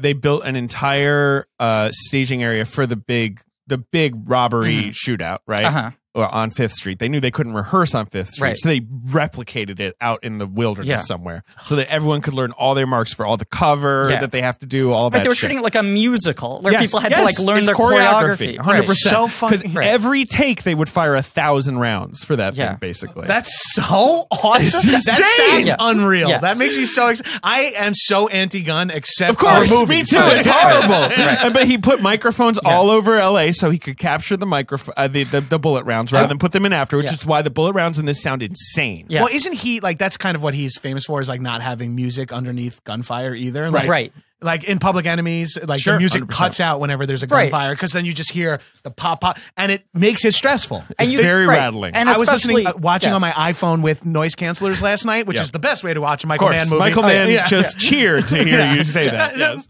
Mike, it was my 50th viewing. It's okay. Yeah, I watched this movie on my Nintendo 3DS with earbuds from the airplane, the free Delta earbuds. Yeah, they're not even earbuds. It's the little the foam metal. ones Yeah, that- yeah. Right, they have the two headphone Okay, plugs. right, You have the, right. So I only used one of them. I was only getting the sound in And one ear. if you like touch the little cord, Yeah. the sound goes Yeah, out. you You have have to to constantly arrange it. wiggle it a little bit. Right. Yeah. You have to keep your finger right on Yeah. it, basically. But the gunfire noise Very stressed rattling. me out. I never have felt that experience. The noise cancelers, like But that's added also, a layer to it. especially of this era and with things like Miami Vice and also what like Catherine Bigelow's doing at this time, Sure. when people are like, oh God, they're like sort of glamorizing gun violence. They make it look so cool, even if it's the good guys doing it. Sure. And Michael Mann, there's like so much of guys walking around in like really good jackets. Incredible jackets. With awesome music playing, with like ultimate confidence, and you're Right. like, "This is fucking cool." Are they going to make this like too sexy? And then every time everyone shoots a gun, you're like, "Oh no, this is like upsetting." Yes. Yeah. This Right. is a piece of machinery that is complicated. Right. Yes. This is fucking scary. And it's like too like hot and loud Right. and heavy and like powerful. And that big, we'll start the plot in earnest in a second. But that big shootout in the middle, when there's so much distance between Yeah. them, and he's shooting it from behind their shoulders, and you're like, they're like shooting at like ants in Right. their perspective. Right, You're yeah. like, that's what a shootout like this must Yes. actually feel like, and that's terrifying. It's terrifying. And also, the criminals in the big shootout, they're just firing their weapons Right. automatic. The old Right. pray and Whereas spray. the cops have their weapons on semi-automatic. They're Yeah. trying not to just shoot anything. Make So they're precise like strike, pop, right. pop, He pop, says, like, watch your lines. Like, Exactly. you don't want 100%. someone returning fire at you with civilians behind you or you shooting through someone Yeah. to a Yes. civilian. But the Yeah. differences of the rhythms is like unsettling. It puts you on edge. It's Yeah, very 'cause unsettling. Yeah. Pop, pop, pop. Yes. Yeah, I and will you're jumping say, back and if forth. you can see this film in a theater anytime, it's doing a rep screening or whatever, like, it's very worth it because it's very loud. Like, Yes. it's very good to see this movie as loud as possible. I tried to see it at a rep screening when I was in Paris last year. Sure. Where they're just like constantly like Uh-huh. they have this rep district. Yeah, they do. Repertory Yes. arrondissement. Yeah. But like the Latin Quarter, yes, is like mostly like rep theaters. And I was like, oh my God, Heat's playing. And it's not like rep theaters here in LA where it's like a 1 week run of this. Right. It's like tonight we're doing this movie. And so I was like, oh, awesome. I get to see Heat. And I got to the theater and they were like, yes, it did not arrive. No heat. Michael did not bring. Right. So We it's just asked like, him. you get to watch Serpico now. All right. It's like, I like Serpico, Sure. but I just love that it was just like. So they were just yes. like find whatever Pacino movies in the attic. Yeah. Like they were just like Yeah. dig through the Yeah, reels. they were like, they told us it would arrive in the mail by today. No. Oh, it's a strike. Yeah, Boof. What right. can I say? But it has a different. The title of Heat. It's not chauffeur or whatever, like whatever the French word for heat is. No. Let's find out. I'm Cops on and IMDb. rabbits. Yeah, but I'll say right. I've never seen it in a theater. Bobby and Al. It's just transparent marketing. Yeah. I've never seen it in a theater. And I realized watching it last night that I had never seen it in that sort of structured of I am watching Heat from beginning to end, not on television in the proper aspect ratio without commercial breaks or edits. Right. Like, it's one of those movies where I had like seen it in so many pieces that I felt like I had seen it. And I never sat down and just watched 3 hours of Heat as Michael Mann intended. It was on Netflix like 6 months ago. Many times. And I did it twice on that because I was just like, oh, it's here. I watch Heat all the time. I own it, but I buried my DVDs. So I watched the first half hour a lot. I love basically the robbery, the armored car robbery, Wayne Gross shooting the guy, all that shit, and then Pacino coming in and explaining what just happened. And like, if you just watch that for half an hour, it's better than anything. You're 100% right. Yeah. And we talk about how they don't explain anything in this movie. Run slick, you'll get the phone book, do it anyway. Yeah, all that stuff. It's such great business. And he also retroactively explains how everything went down. Exactly. When he's like, these guys are ready to rock and roll. That's like the best line. Ready to rock and roll at the drop of a hat. Like, they knew they had the murder charge, so kill everybody. Like that's something I didn't pick up on when they do it. And then he explains it, and it's like, and then when you rewatch it, and there's that thing where like Kilmer looks at De Niro, and De Niro's like, okay, and Kilmer shoots and the him. masks make it like you don't know who's who really, except for Wayne which Gross. is totally what he's pulling from the beginning of The Dark Knight.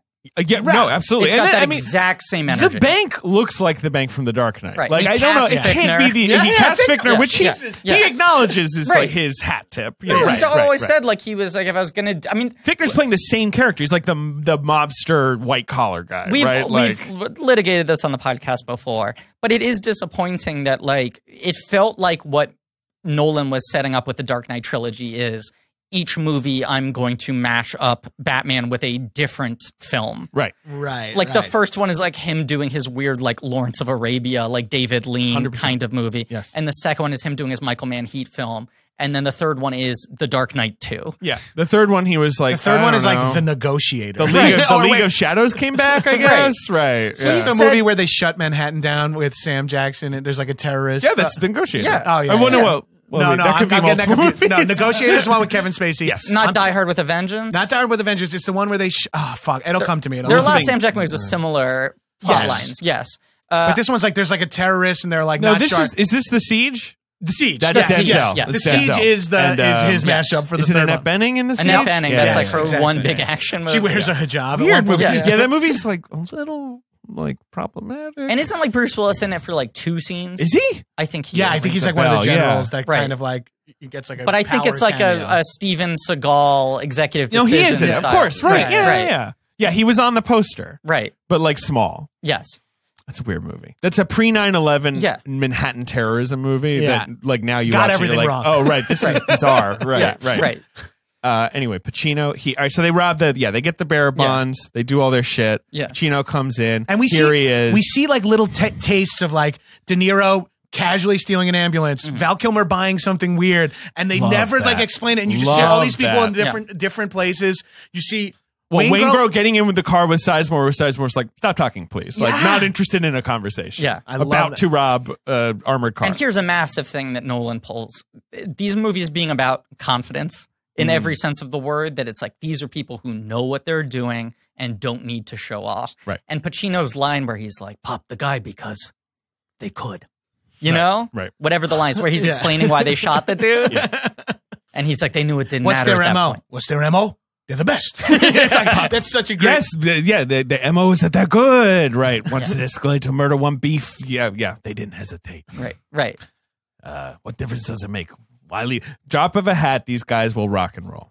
Which means line. like they're so scary. You know what I mean? They're wish not evil, but they will kill you. I wish, not in this context, but someone said that about me one time. Drop of a hat, you'll rock and roll? Griffin Newman, drop of a hat, he'll rock and roll. Okay. Noting it down. Sit patiently. And that's why Drop of a hat, Griffin Newman, Will Eagles, soft rock. No, I just like the idea of someone saying like, drop of a hat, Griffin Newman will rock and roll, and that's why I'm recommending him as a babysitter for your toddler. Ding dong, ding dong.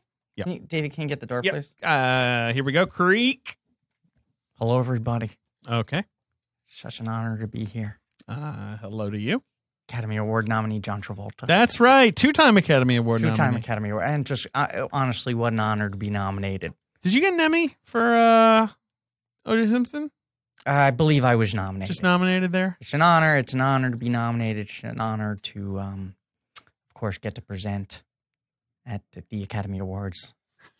Yeah, you did a great job. Thank you. Thank you. Some of my proudest work. Right. And this is definitely what I sound like. You know what? You won an Emmy for producing American Crime Story as an executive producer. See, I didn't even think about that because for me, it's not about the awards. It's about connecting with the audience. Fair enough. And of course, I'm here to promote my new project, which is I shaved my head.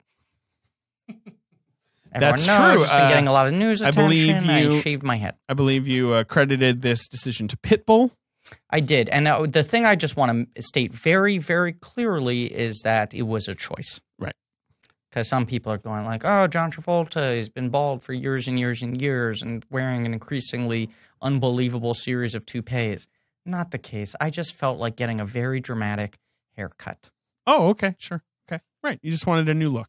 I just wanted a new look because, hypothetically speaking, if I were going bald, there was nothing I could have done about that. Okay. And I would have, I would have just accepted it years ago. Can I just say something to you? Yeah, sure. 66% of men start to lose their hair by age 35. I can't relate to that. And once you've noticed the hair, it can be too late. Can't even imagine what it would feel like to notice that in the window while you're at the peak of your power as a movie star. Best way to prevent more hair loss is to do something about it while you still have some. It's time to get a handle on those precious locks. Who am I talking to? L. Ron Hubbard? What is this sci-fi fantasy you're talking about? You can't get a handle on it. What are you talking about? Hypothetically speaking, of course. forhims.com. It's a one-stop shop for hair loss, skincare, and sexual wellness for men. Okay? I'm sorry, what? And thanks to science, baldness can be optional. They have licensed physicians and FDA-approved products that can help you treat hair loss. No snake oil pills. These are prescription solutions backed by science. Whoa. Wait a second. I'm just telling you. I know this doesn't mean anything to you. Are you putting me on here? Is this some kind of are you an Impractical Joker or something? There's no more awkward in-person doctor visits or long pharmacy lines. 4Hims will connect you to a real doctor online. It'll save you hours. It's completely confidential, and it's discreet. You're telling me I could have saved my hair, hypothetically speaking? Yeah, exactly. You just answer a few quick questions, doctor reviews, and determines if it's right for you.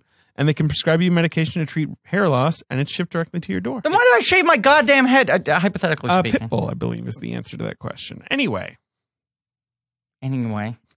You can order now. Our listeners can get started with the Hims Complete Hair Kit for just $5 today, right now, while supplies last and subject to doctor's approval. See website for full details and safety information. This could cost hundreds if you went to a doctor or a pharmacy somewhere else. But if you go to forhims.com/check, it's FOR. What does it cost? Millions of dollars? I can't afford it. $5. Jesus Christ, are you kidding me? That's FORHIMS.com/check. For hims.com/check, you can get the complete hair kit for just $5 today. Wow, it's a real honor and a privilege being here on the show, boys. At least you got that producing Emmy. Yeah.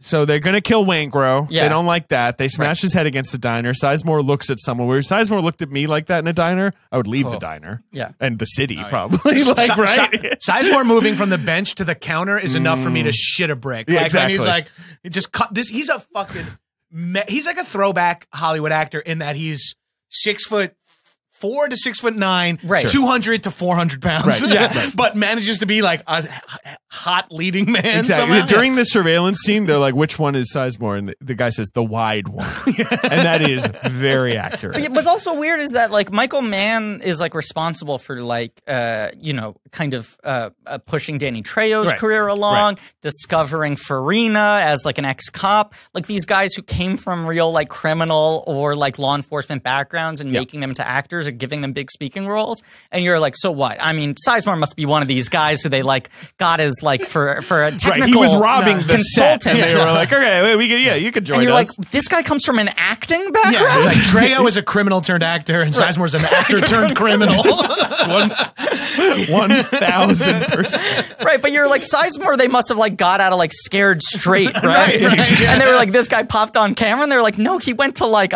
Northwestern Drama School. They're like, whatever. he's making the George Clooney Peacemaker hair look scary, or this that. He's making that look tough. Right, the weird tight Caesar with the speckle of pepper. Yeah. I mean, whereas Trejo is literally playing Trejo. His name is Trejo. Right. It's Right. so Right. awesome. Let's not even fuck around. This was like the first time someone had like written a real role. Is that right? Right. Oh yeah, let's look at Trejo. I mean, I guess he started doing the He's in Rodriguez the movies. Rodriguez at this point. movies, right? Yeah. Right. I mean, the greatest face in cinema. I really think so. He lends instant credibility because you're like, yep, I know people that look like that exist. Yeah. But I haven't seen one in a Hollywood movie in a long time. This guy has lived. Right. Desperado is the same year. And he obviously before that, he's been in a million things, but it's all like Prisoner. Tough prisoner. Right. Yeah. Prisoner who's tough. Latino Angry prisoner. client. Right. Up until this point, he was like Prison inmate. Oh. Yeah. You would cast him like just for verisimilitude. You wouldn't actually let him act. Yeah. His death scene in this It's is like fantastic. incredible. It So affected good. me. Oh, I forgot I know. how it's so real when he says like, "Where's Anna?" And it's like she's dead, and you And just he makes that like crying The like, whisper. noise. Oh, Yes. yeah. And also, you talk about how much character his face has. Getting some blood in the fuck crevices his of that face up. face. Jesus. holy shit. Yeah, But just not It's like even the like Martian landscape, the blood right? dripping into the like cracks, It's like yeah. the beginning of Hellboy where they pour the blood into the ground Yes. and it like makes the like. But you imagine, it like, resurrects NASA Rasputin. Blade too. Yeah. NASA like releasing photos of his face where Right. they're like, and here's where the canal systems, you know what I mean? Like, I'm just realizing that's one of Guillermo's big moves is pour the blood into the labyrinth. Yes. The etchings in the stone. They also rip it off in the X-Men with Apocalypse, which is Right. the one terrible one that was. I wonder if he got it from watching this. He's like, Trejo's. A nightmare about blood in Trejo's face. He looked like a monster. so Waingro gets away. Yeah. I love they They're pop gonna the shoot trunk him. and it's lined with Oh, garbage they're bags or ready. tarps They're or ready whatever. to It's fucking so kill him. dope. Yeah. It's I don't know how Waingro gets away, but whatever. It doesn't matter. Waingro's a little There's a slippery couple fucker. of major plot point Yeah. weird anomalies in this movie for a movie that's like airtight everywhere else. Right. But I lend it to man's love of reality where it's like, sometimes you accidentally do kill the serial killer. Yeah. Sure. Sometimes a guy just gets away. Sometimes the word slick ends up undoing everything. Like, Right. Which and those is are true. stupid but I think that's like a cop thing will tell like I'm Right. sure every cop will say, "Right, I got so lucky when I caught that guy." Did you Right, ever like see it that? was- Do you guys watch Bosch, the Amazon show Bosch? No, Oh, I've it's never. For I mean, Dads by Dads. You do? Of course you do. I mean, I'm all for Bosch. I want Great to be on movie, the record. great show. But the most recent season wraps up with like an accidental solving of something that was like 4 seasons long. That's Really? Titus Yeah, like- Welliver should be in a Michael Mann movie. Like Michael Hell Mann needs yeah. to Has come he back. never been in one? I don't know. Michael Mann doesn't make enough movies. Like you know what I mean? Well, yeah, if it takes 280 shoot days. It's like you can only get a couple. You're kind of surprised that Titus Welliver isn't in this. You imagine that Exactly. he'd be part of a SWAT team or something. He would be in great this fit movie. in this. Can I tell you, there's the posters we had for season 1 of the Tick, the individual character posters are all like each of us standing on like a rooftop, and then you see like city skyline behind it. And I had to sign a bunch of them for like giveaways once. And the Amazon PR people were like, "You ever look in the windows?" And I was like, "No, what do you mean?" And so I looked into the windows of the backdrop, right, of these city buildings, and Bosch is just in a bunch of them. And they were like, we want to not just have it be like a yellow square of like the lights on, but you don't want to have to license. Oh, that's funny. So it's a bunch So of we little own Bosches. Bosch, so it's like So we there's a just tape bunch. it to the But the like windows? the perspective is totally off because it's like Bosch's head the size of the window. Yeah, right. It's like he's sitting at the window Right. like this. But it's like a little screen grab of like Arthur's Bosch. getting his photo taken Yeah. on the roof across the way. But there are like 4 Bosches. If you ever come across one of those full-size posters and you look in really closely, it's just Bosch being like, "I'll be there in 5." Bosch will be there in 5. Yeah, right. And he will walk out in 30 seconds flat if the heater's around the corner. I don't know. He'll Bosch Bosch will out. date a woman 20 years younger. That sounds like a Bosch move to me. Also, Bosch's age is very confusing in the show because he's like a Gulf War vet or Afghanistan vet, and he's either 50 or 30. Like, it's so hard. He's either been a cop for a year or Right. 20 years. They It's don't like- want to change the specifics from the books it's The based books is on. Vietnam, which is Right. the real. So Right. like, they Right. can't do that, or else he'd be 80. So they're like, He just should be. Yeah. Should be like, yeah, I served in Vietnam. You did? Mm-hmm. and they show flashbacks, and they don't like make Right. him He's the down same or age. anything. Yeah. It's really funny to flashback 20 years and see Titus Welliver as Titus Welliver. Titus has never been in a man? Nope. Wow. It's rude, Not yet, honestly. I think that's rude. Right. That he's not in Black Hat, is outrageous. Yeah, come on. Black Cat, you could put a few more people. They should do Black Cat too. Oh, man. I mean, he was the man in black. He was the man in black. Oh, yeah. He didn't have a hat, though. No. I have a question. So this is a dad movie, right? Sure. Is like that a dying like kind of genre? Well, movie? it's television. No, it's Bosch. TV is for dad. Bosch is for dad. Right, TV. yeah. But Anything like that now is just a TV show. Right. Liam Neeson, I think, was our last dad movie guy, too. Because he's all his movies are like, I may be old, but I'm street smart. It's like, that's what my dad said until he died. Right. Dad core, right. Yeah. And it was always just sort of a tough, broken man. Like, they're more high concept, but they don't dip into sci-fi. So it is just that kind of like, I have no other choice. Yeah. Right. Yeah. And Bruce Willis, like, kicked that all off. Like, you know, he's always just like, oh, I'm just a guy. Yeah, I'm a cop, but I shouldn't be here, you know? But because I'm tough and curse and I know how to talk to people, like, and that's what dads love to hear. Dads love to hear, I don't have to do any work, but I could be considered a hero because I'm around kids. So I'm like stronger than them and smarter than them. So I have this alpha feeling. I remember Mark Wahlberg when Broken City came out, which is like a movie that doesn't really exist. He's in the dad zone, though, right? Yeah. He was like, good call. I had like 4 or 5 big hits in a row, and I was like, this is the kind of movie I actually like. Sure. Like he, without saying it, kind of said, I don't like the movies I star in. I think they're for pussies.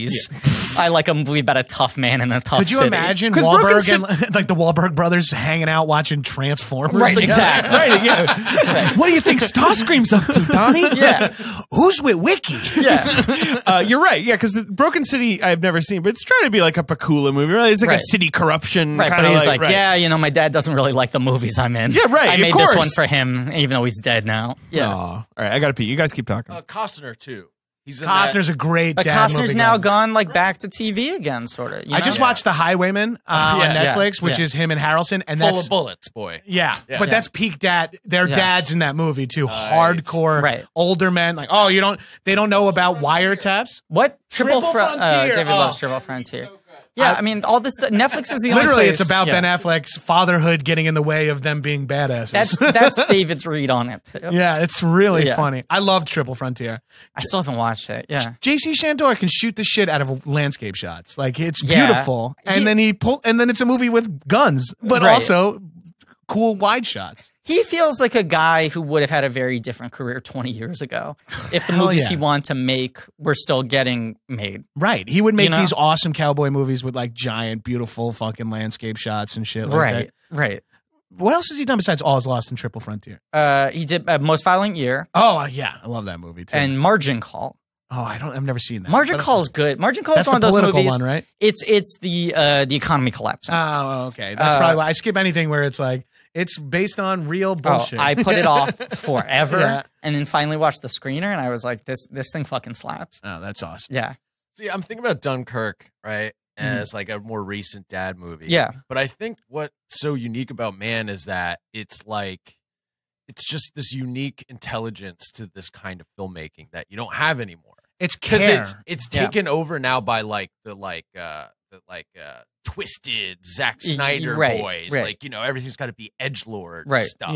Yeah. It's unfortunate. It's like unapologetically manly, but it is at the same time trying to be a beautiful movie. Right. And if you compare this, which is not like not a lot of people are like trying to make a gorgeous movie about men. Are we talking about Heat? Yeah. Yeah, this ends with them holding hands. That's the thing. Right. If it didn't end with them holding hands and saying goodbye to each other, yeah, you'd be like, right, it's about tough guys and they shoot each other. The other scene that I think like really kind of crystallizes what Man is into is Pacino and his wife at the hospital, and she's like, you know what, I'm going to take you back, and he's like, it's not going to make a fucking difference. Yeah, I'm a piece of shit. but she's so moved that Natalie like chose him, like you know, like all Diane Venora rules in this movie. Doing work in a good way. So heavy good in this movie. Yeah, she's gonna be in you know, she did The Insider with. She has a big couple of years in the 90s and then disappears like a lot of these people. She's a theater person. Like she's like 100% a theater person, and I think Pacino respects her. Like she's sort of like, no, but she's really fucking good in this. She's amazing in this. She's amazing in Bird, the Eastwood movie. She's been in stuff like, but yeah, she's sort of stopped making movies. Yeah, But it is like, you know, he is so uninterested in any sort of like a happy ending or easy way out. Yeah. And the movies are about the fact that these guys are kind of fundamentally fucked. Like they're hollow inside, and like this is their juice, and they need it. To me, the action is in the juice. Right. What's the line he says also in the hospital where he's like, I'm always going to be chasing something. It's better than that. You know? But he's like, the chase for me is the thing, or whatever it is. I forget what it is. Yes, but that's the line. She even gives it to him, right? She's like, you're just a predator. Seeking your prey, stalking, hunting, or whatever. And it's like, that's what any dude wants to hear. Right. Yeah, you're right. I'm a fucking tiger. Whereas Pacino's slightly more aware of it, right? Yeah. And he keeps trying to get married anyway, right? Like, you know, he's like a passionate guy. Right. De Niro is like, I'm just a professional. This makes logical sense. Right. Like, De Niro is like, the best way for me to live is to have nothing. Right. Like, that's the only way for me to live. Pacino's like, I'm trying to have some stuff, but it is not working. I keep tricking myself into thinking. I love Voight's rundown of him. That moment is great. So when good. Voight is talking to De Niro and he's like, guy's on his third marriage. You think he's taking nights and weekends off? You know, it's like the idea that it's like he looked at it and said, "This guy's been through 2 divorces. He's married good to at the his job." Yeah, exactly. And it then also calls him out as an ex-Marine, which I think we're supposed to know that They're both ex-Marines. They Neil's both have ex-Marine. tattoos. Yeah. And you're assuming Val Kilmer is also have some military background because he's too much of a badass. Val Kilmer, and he also seems rattled by a war. Like he seems like a guy who can't totally shake it off. Right. Which it's nice that this movie like doesn't pinpoint those things. Right. It's just like baked into the cake, but it's like never called out. Another thing is you just like watch all the scenes with Pacino and his wife, and you're like, oh, I totally get the dynamic here. This guy must have been great to date. Yes, like he must have been so seductive, right? Until you put the ring on him, and then he can't show up, right? You know, like because it is the hunt of the thing. But you're like, this guy must be so into you when you're still a little hard to get. But then when he catches you and kills you in the airport, he's done. He needs a new chase, right? He and he has the self justification of like, you don't want me to talk about work with you. It's a baby in a fucking microwave. Right. I'm doing you a kindness by not telling you about that. But also, it's like I get no enjoyment out of being with you anymore. That's 90% of your life. Right, that's then I have all nothing of you. anymore. Exactly. Right. You and don't she's have on a life grass and outside Xanax or whatever it is she says. Like, you know, she's like, if I wasn't so hopped up on a Xanax and pot. Right. I just like the way she's and like the shitty version of this movie, which is 9 out which of... is Den of Thieves. Right. Which I liked, but it is it's heat for dummies. Right. But you're like 99 out of 100 writers, directors, or both would make Natalie Portman's vacant father turn out to be someone else he'll in be the a movie. plot point. Sure. He would be De Niro, or he would be part of the crew. Right. You bring in Azaria, and it turns out he's the deadbeat dad. Right. But it is the thing with him where it's just like sometimes, like, you know, I think did you bring up the? No, it was weirdly. I thought because we're recording order, you must have brought it up in a Man episode, but you brought it up in Dumbo. Sure. The Casey Affleck Manchester, like, I can't beat this thing. Yeah. Like every Michael Mann lead is I can't beat this thing guy, where it's like there's just something in me we're never going to fix. I'm you know? fucked. And like the same thing with the Natalie Portman thing. It's like that doesn't have a plot function. It's just about how tough everything is. It's about how hard life is. Life is really fucking hard for everybody. And I think it does it good in this movie where everyone is going through it. And then like you get caught up in the fantasy of like, cool, we're drilling, we're doing this, we're doing cops are hunting, we're on the hunt. Right. And then it's like a 16-year-old prostitute was murdered. Don't forget, bad guys, life sucks, the world is fucked. 10-year-old girl tries to kill herself. You know, like they like flash to anything. Sizemore grabbing the little girl. Oh yeah, you know. Oh, that's like that. That's he'll when do that. He's a nice guy. We saw him with his wife and kids. He's got like a nice life, but he'll still grab that girl. Right, and it's like anyone in this movie who has an active personal life, it's an impediment to what they do. Right, and anyone who doesn't have a personal life, it's an impediment to what they do. Like either they're hollow or they're vulnerable. But that is like De Niro has his medals. Excuse me. He loves his medals. I'm in Metals. It's a book about metals. Stress fractures and titanium or whatever. It's like even just way too specific to even be like, I'm casually into metal. I'm third level metals. Right. I'm about the fracturing of metals now. Yeah. I already read Intro to Metallurgy. Now I'm on stress fractures and titanium. De Niro is one of those insane things where like he's never been overweight yet throughout his entire. I mean, other than like Raging Bull, right? Right. He's never been accidentally overweight. He never went to a doughy period in a way a lot of former leading men. He's kind of the same guy, right? He's maintained like pretty good shape. He has throughout his career, even when he was young, always breathed like a fat guy. Oh yeah, he has Gandolfini sandwich breath full time. Yeah. Yeah. His nose is such a powerful prop. Yeah. But also he does mouth breathing too. Like it's Yeah, both. no, he It's does. just He like, does. well, you know. There's a flip side to that coin. Yeah. Pause 80 minutes. Yeah. What if I got to take you out? You know what I mean? Like shit like that. And all he needs is his face. We've talked about how much face he has. It's So a much lot of face. He's so good. Yeah, He has like the Italian actor septum that you get, and then like gets you like booked on more roles. Like if you're an Italian male, you get this like fucked up septum that gets you to, you know, like even Sizemore has it a little bit in this movie too. Where when he talks, you're like, what? How? Where's that coming from? And De Niro's always bottled vulnerability. Like that's the key to him is he's the guy who never shows his hand. Right. And if he does, it's that weird thing where it's like, oh fuck, I've never seen my dad cry before. Like this is kind of scary to watch him trying not to cry. But there is that thing. I remember my mom saying to me like earlier in my life. I remember when I was young and I would like ask my parents a question about like film history or whatever. And they were like, the 70s were like one of those turning points where all the leading men looked like a butcher. And that term has always stuck with me. I think my mom was the one who said it, but it was just like all these guys. And I was dying like, for the swing back to that. Right. Speaking from a very personal perspective, dying for the swing back to that. Do you want someone who could like work at a deli counter to be the lead of your movie? You and I have talked a lot about how much we both just like want to play villains and things. I just want to play something in an action movie, and I don't have. It doesn't make sense for either of us until we're big enough stars to force our way. Right, that's into the thing. Hobbs Like and my Shaw thing 4. is like I want to play like weird, weaselly like sociopaths in like genre films. You want to play like an Eric Bogosian type. Yeah.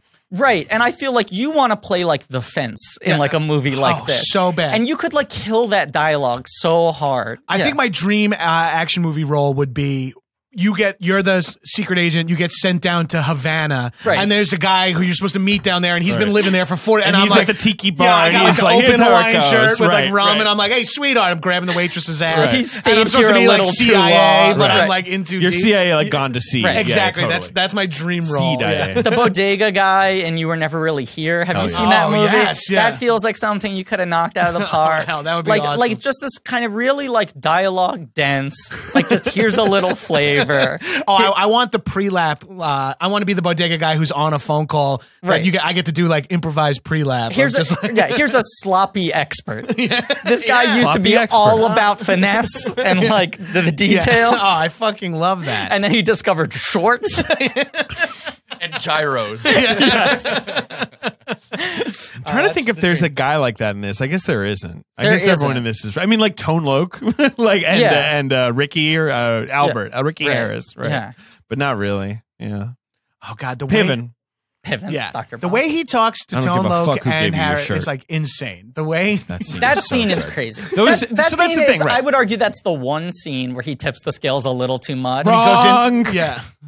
When he goes into the and he sings the Phoenix song back Why at did him. and I shit. get to Phoenix? Did you fall in love last night? I'll take that. Right? Isn't that the line? Let me find it. Yeah. It feels a just little tell like, me that. I'll buy that. It's when De Niro. It's when Pacino goes like full like actor studio exercise, where it's like your goal is just to surprise your scene partner. Right. He also It's reminds just me of do shit. He also reminds me of improvising with someone who doesn't do improv. You Yes. know, and you're like, who? And they're like, who? Like an owl, huh? You know, it's like you're just like riffing off the last word you heard from the person, not beyond responding to the content of it. I think Phoenix. You know, that's the Ben has just had to adjust your levels twice in a row. it's going to continue to happen. That is the plot, right? It's like he's looking for the guys who did this, right? So he's going to hit up the snitches. Okay, he hits up the snitches. Every scene with the snitches, he's just trying to make them like not understand what the next thing he's going to do is. Right. Everything he says, I think, is just to like they're like, no, I got this guy, and he's like, wah! And they're like, what's he going to do next? Like, right? Like that's the He idea. just keeps everyone unstable, and that's how he's able to like. yes, nervy energy the and entire that's time. the beauty of the take that man uses with the she's got a great ass. He's clearly about to say big. He's starting to form the mouth for big. Yeah, and Like you see his fucking posture of his lips, Yeah. and then he just shifts at the last second. Yeah, because he's like, wait, Judd's ass is actually kind of small. I've seen it. Regular ass. Yeah. Like I feel like you see in his eyes, like, technically it's not that big. Right. You know, like, but it's great. He apparently earlier this character was conceived of as having a coke problem. Right. In this big interview that Pacino did with Christopher Nolan right. about this movie, he was like, yeah, I played him like he was on coke, which just makes sense. Excuse me. What he said was, I believe this is the interview that's on like the Insomnia DVD. Yeah, it's right? also on the Heat DVD. Right. You can watch it. Right. Yeah. But I believe what he says is, I was trying to make sense of why this character would act this way, staying up all night, antagonizing these guys. And I went to Michael, and I met Michael. The only explanation is this guy is constantly chipping cocaine. And the specific of chipping cocaine. He's got like a brick in his jacket. And he's just like, all right. He's nonstop chipping cocaine. And it's like, all right, so that makes sense for Heat. Now, Pacino, were all of your characters secretly on cocaine for the next 25 years? I read the script for Ocean's 13. And I said, Steven, the only thing that makes sense is if this guy's constantly tripping. I love retroactive explanations of your choices. Like like we always talk about Vin Diesel. Yes. After meeting The Rock on the table read for him, he was like, well, like in a Men's Health interview, he's like, well, Toretto kind of, drinks Corona and works on cars. He wouldn't have a good body. Like he's like retroactively explaining why he's kind of fat. Or the other one we talk about is like Russell Crowe's in this zone now, and Val Kilmer's doing it for a while, where he was like, they sent me the script, and I went, oh, God, I gotta gain 80 pounds for this. I can only play this. He like puts the sandwich down.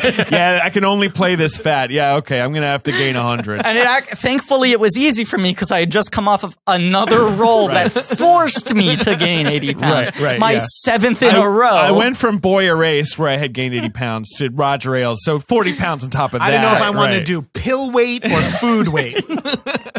Do I want to carry it all in my face, or should I have fat hands like in the Nice Guys? It is truly wild. I like it when actors do that, where they're like, I'm Dennehy for the second half of my career. It's fine, right? It's easier. Yeah, it's certainly easier to maintain. If you want to watch me, as like a guy who had to like go to a trainer every day, like watch Gladiator. I did that movie already. Yeah, exactly. It also gives these guys so much more character. Yeah. Prosky. He's a legend. Durning, my all-time favorite. Durning, right. Oh, hell yeah. Yeah. So, I don't know what, he talks to the fences. It's all going bad. Tone Loc shows up, and then Tone Loc says Slick, and Pacino's like, oh, fuck, I know, right? Like, so that's the little... He's about to tap out on the guy. He's getting nothing from him. Yeah. Calls everybody Slick, so that means we called him Slick. It's like, nah, that's definitely not how nicknames work. It's just a verbal ticket. Everything is Slick to him. Yeah. Hey, can I have that Slick over there? French fries? Yeah, sure. But one thing I love about it is like, if there's a scene, then we're cutting to the other guy, right? You know what I mean? It's like one scene Pacino, one scene De Niro. It's literally a 50-50 split, right? It's like two parallel movies happening, and they're very similar people as we're learning. Right. Just to jump back, when he lists the fences, he does like, it's the best. It's like one of each ethnicity. Yes. It's like, 100%. You check Rosenstein, check Giovanni, and I'll check Jackson. And it's like...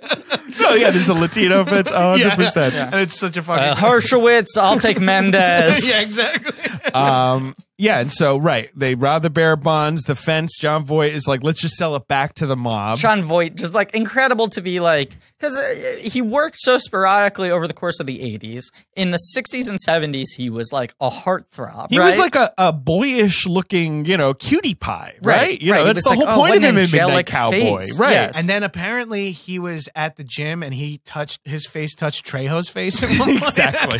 Right. He's like, what's happening? He got two-faced, but both sides. Like someone threw acid on the whole thing. Voight just got that like face that you get sometimes if you're an old person. Yeah, the sort of the pockmarked face. But it's like so incredible to be like, this is 10 years after Runaway Train, which is like the only big movie that charts his transition from like heartthrob to like a human like greaseball, right? Yeah. Human bag of meatballs. Right. Yeah. I mean, he's a dog face. Right. And then in this, a real dog face. Right, you get this the facial hair and the mostly ponytail. just dog men. Yeah, you're right. Just dog men. But that's what I think. Walking around. And that's man saying realism. You know what I mean? Like man's like, people are fucking ugly in real life. But in Mission Impossible, he's looking cleaned up again. Yes. I mean, that one, I guess then they like put makeup big, on him. like, studio sort of resurgence of playing. Anaconda is 2 years after this. Yeah, it's crazy. Anaconda is the performance of a man who has not acted in 10 years. Like, that's the performance of a guy who kind of forgot. It's good. It's very good. Oh, he is doing a Spanish accent or He is like a Cuban, South American I believe. accent. Yeah, something like that. But he's also like a priest and Cajun at times throughout that movie. Like his accent in that movie makes no sense. Ice Cube is like maybe saying things that I think are racist. Where I'm like, are you allowed to say that? Oh my god! Yeah, after this, it's crazy. It's like he's in like 4 movies a year after this. Right, and he becomes like he's in like Pearl Harbor, and Transformers, Franklin Roosevelt. Right, it's crazy to picture he's in him. Transformers, right? Tomb Raider. He gets an Oscar nomination for Ali, which he's wonderful in. Like, you know, like but he also becomes this like, oh, if you like hire Jon Voight, you give him $4 million to be 10 on your call sheet, and he like lends you an air of respectability for 4 scenes in your blockbuster. Yeah. You know, he's the so villain good or the this. mentor, like whatever it is. Yeah. He's so good in this, and it's hard to, like, I can't, like, I didn't even place that he hadn't worked for 10 years before It's this. crazy. Yeah. Because he looks great. The look is unreal. But we're used to the look now because we're like, well, I know what Jon Voight looks like in year 2019. Right. And you're like, this is him it's emerging in 95. What happened to you, John? Yeah, right. right. Your ass used to be beautiful. Right. Yeah, he's like, I don't know, like 48 in this movie. He's not that old. No. Yeah. No, you compare like De Niro and Pacino maybe both 50, look a lot I think sexier than him in this movie. Well, De Niro is so hot. So in this hot. movie, right? That's the thing when my He's mom real handsome. God, I always think of that Butcher thing and I look at De Niro and I'm like, no, but that guy's like fucking handsome. I mean, he's like, very clipped. He's got the salt and Something pepper, which about is a that good hard choice. goat. Oh, Yeah, the hard goat works. The hard goat yeah. works. Yeah. It also, De Niro has always had the best kind of good looks, which is he looks like anybody, but a handsome version of them upon further analysis. Right. You know what I mean? Right. Where you're like, he looks like a guy you could work with, but hey, you're actually more handsome than I remember. It's when you buy like home furnishings from like Target and you're like, this only costs $40 and there's nothing fancy going on here, but it's just a little cleaner than the Walmart version. Right. They just put a little extra There's just effort like into making sure it's symmetrical.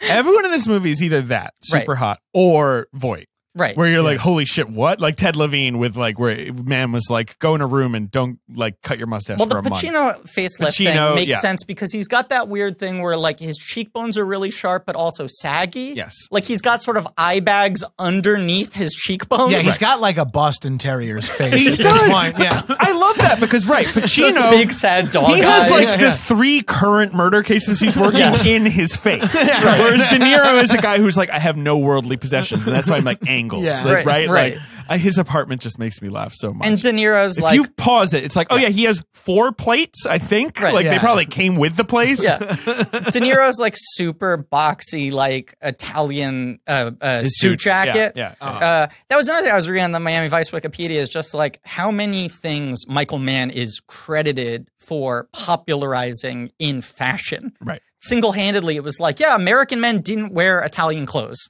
Right. It was like a very That would be unusual too like occurrence. dandy. That would Yeah. be too poofy. Right, Yeah, and yeah. like that, like the Ray-Ban Pastels with like a Pastels. pastels Right. underneath like a khaki suit. Open Right. collar. Right, it was like no Yeah. one Showing other chest, than, yes. than jazz musicians wore Wayfarers Yeah. Right. before Miami Vice. You know? Sockless shoes. Right, all Yeah. these things Yes, like yes. loafers. Yeah. Right. And it was like Highlight, he brought it back. right, you're you like know, some of these wearing a cuts and highlight colors mask. have changed, but Hockey like goalie masks and Yes, assault for, rifles. for your bank robbery. It is also crazy how many bank robberies are credited to Heat.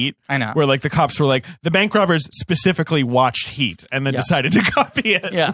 Because it's so realistic. I do love that they each have a slightly different hockey mask. Like you have the black one, you have Totally. the white one, Yeah. the positioning of the holes are different. Yeah. Yeah. That moment when in the beginning when they show the shot of the ambulance and there's the mask is in the foreground, Yeah. and if you haven't seen the movie before, you're like, "What is that thing in the and then when they slap him on, you're like, "That's scary." Scary. It is a weird thing though. I mean, because this movie is so much about confidence, like you don't have like in those scenes the tension of like, are they going to pull it off? Because the guys are like laying the tracks, like literally, let's put this thing out in the road. So when they come to get us, the their spike tires strips, are yeah. right, like all that shit.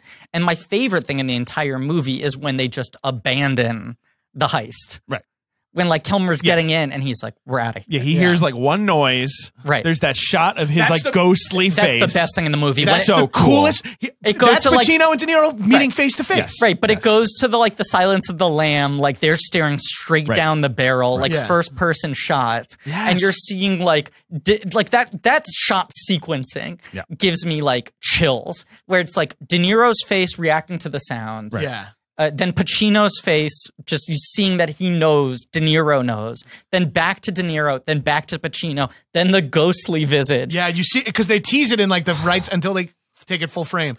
Also, De Niro, the lighting in that scene where De Niro comes out of the building, like kind of looks around and then just disappears just in like the shadow. Like that's so fucking cool. Oh yeah, and I love that when that shitty guy, the guy who leans his gun against the van. Yes. What you can just tell right when the thing starts by his glasses and the fact that he has his gun on his back inside a thing. You're like, this guy's a fucking nub, and then he blows it. And when they get out of the van, he's the last one out, and they just like he doesn't have the scene where the guy gets chewed out. Right. He doesn't have Pacino give him a real look. You just watch that guy walk out and try to maintain composure, and trying to knowing be like, that he just blew the entire thing. And so it's like, and now the movie just leaves that guy, and you just have to imagine how this is going to stick with this guy for 20 years. There was this cop, Vincent Hanna. He's a legend. Right. I fucked this thing up, and I know he knows I did that. Right. The Pacino, like, not saying fuck until he, like, lets go of the walkie-talkie. Right. The itchy trigger guy who's like, why aren't we making a move? And he's like, what am I going to get him for? Breaking and entering? Right, exactly. Then 6 months, and he's back on the street. These guys are good. They know what they're doing. And right after that is the coffee shop. We should, the diner scene. Like, pretty much very soon after that is when he pulls him over. Has the scene where the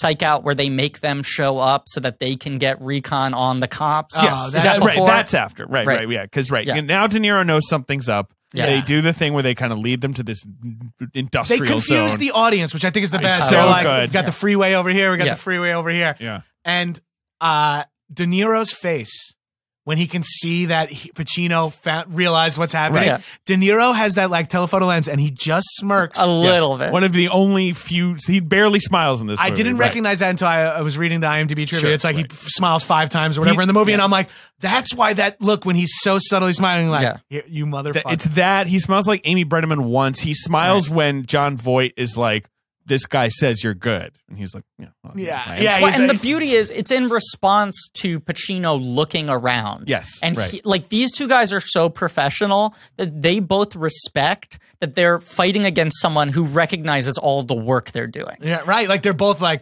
you're great. Hey, no, you're great. Right, because Pacino, it's just like, look, usually I'm dealing with fucking idiots. Like these guys, there's like some craft going into this. And De Niro's like, usually, maybe I go home, I question whether it's worth the effort I put into this. Anyone even notices what I'm doing. Right. I like the Pacino's accent is insane in that monologue where he's like, you know who they're looking at? Us, the Los Angeles police, and he's all of a sudden has like a weird black voice. And he does this weird, like he's like becomes this like Cajun man further and further into the 90s, which is so strange because like when you get to the Azaria scene, right? Azaria has said that like all of his Simpsons characters are pretty much him doing a bad impression of a movie star, right? Where it's like Chief Wiggum is I'm forgetting now. What's his Edward name? G. Robinson? Sure, Edward G. Robinson. Yeah, sure. Right? Or James Cagney. Right. But no, it's probably Edward G. Robinson. Yeah. But he's like see hi. Right, that guy. Right. Mo is him doing 70s Pacino. Right. It's like Panic in Neil Park, where he's like, hey, come on here. I'm just trying my best. Hey, homie. Yeah, right. Right, that kind of thing. And then you get to the scene where, like, Azaria's still kind of doing his, like, 70s Pacino affectation. Right. And Pacino's going like, down on the bayou, I'll serve you some gumbo like you won't believe. Oh, yeah. We're going down tonight. Big Daddy Pacino. He's a maniac. Yeah, he's doing, like, Cat on a Hot Tin Roof. He's like, you know me from New York City. I think he's also that guy who was like, I did 10 solid years as arguably the greatest actor in movies. Let like, me fuck around. why don't I just do some other shit, right? You also, know? like his 80s were largely bad. He barely works. Right. Yeah. He barely works. And like every time he comes back and he's like, I'm ready, he flops even harder. Revolution being right. the so king like, of those. especially him getting like his Oscar at like the very top of the 90s. Yes. It's just like, cool. I just victory lapping now. I'm just going to have fun. Yeah, 100%. Thank right. Because you have to imagine like having like one of the best decades that any actor has ever had, then having a decade that bad following it. Right. He's like, fuck. they assume they'd have many chances to give me an Oscar, and I might not ever give them another shot again. Right. And then so he just gave a performance in a movie that like had a script, and they were like, great, sure, here's the Oscar. Jesus, finally. Oh my God. Right. All right. Now You you didn't quit, look at right? the camera. You're going to retire now, right? What? Jack and Jill? What script do you read? Yeah, God. Put that down. Apparently he won't let people talk to him about that movie. That's fair. Really? It's Yeah, his yeah. only He's good. so funny. Dunk, Achino. Yeah. He's so good. He's got one line reading of a joke. Burn this. Yes. Is Where that it? that's great. Sure. But they're playing like catch or something, Uh-huh. and she accidentally throws and hits his Oscar, which knocks over and breaks. Uh-huh. And she's like, "I'm so sorry, but I mean, you must have a ton of those, right?" And he goes, "You would think so, but no." So great. Ding dong, ding dong, ding dong. Creek. Bling, bling, bling, bling. Hello, boys. Jackie, Dollar bill, y'all. how you doing, buddy? I'm doing okay. You're our mascot, Of course, I am everyone's favorite mascot, Checky. right? How you doing, bud? It's just this traffic is killing me. Sure.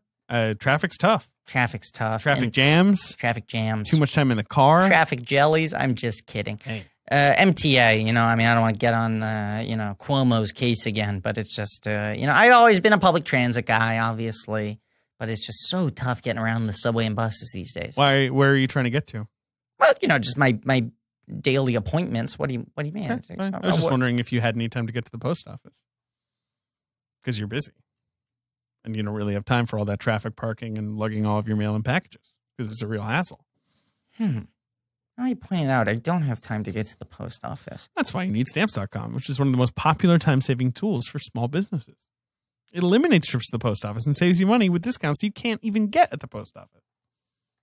I'm just talking extemporaneously. I'm just thinking about stuff. See, I just feel like You were just talking about traffic, but I mean, just had me thinking about Stamps.com, which Right. brings all the amazing services of the U.S. Post Office right to your computer. Right. No, I get that. I just feel like I was talking about traffic and everything because my idea was like, oh, wouldn't it be great if I could leave my home in an envelope because I'm a check.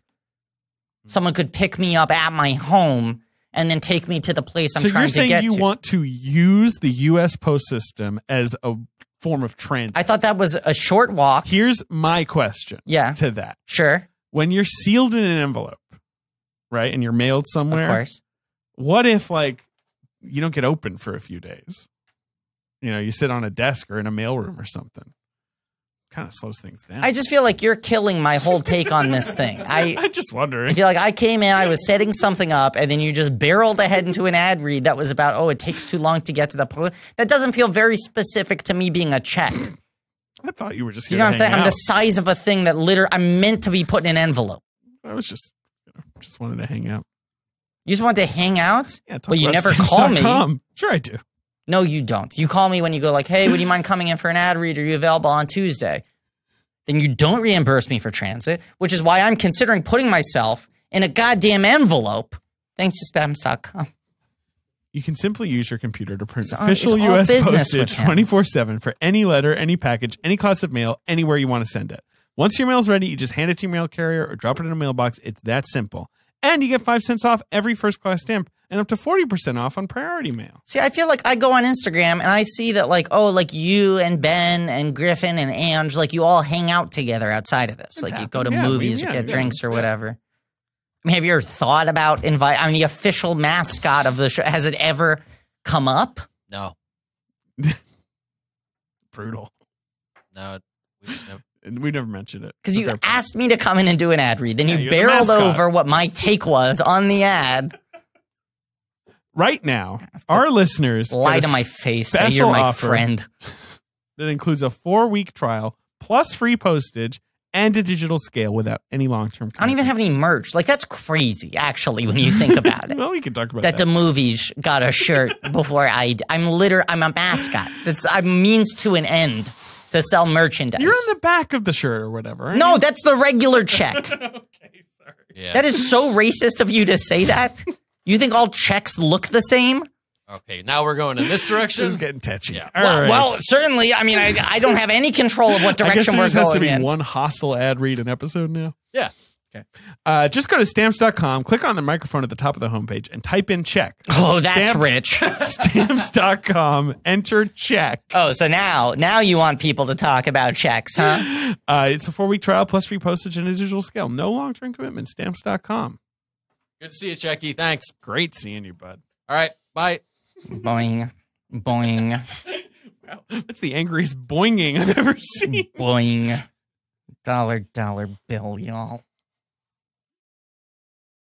I love the part in Heat when at this moment when they go like, "Whoa, what's around here?" And the guys have already researched the area, like the cops. Seeing them be really when he's like, "Factory only pays in checks, no cash on site." Yeah. This place, like Any of that. everything is stuff just so good. solved. Oh, Like, I it's love so also tight. once they Yes. figure out Waingro, they're like, here's what you do. You feed that to every source we Right, have. right. Yes. and Every tell bail them not to bondsman. tell it. Right.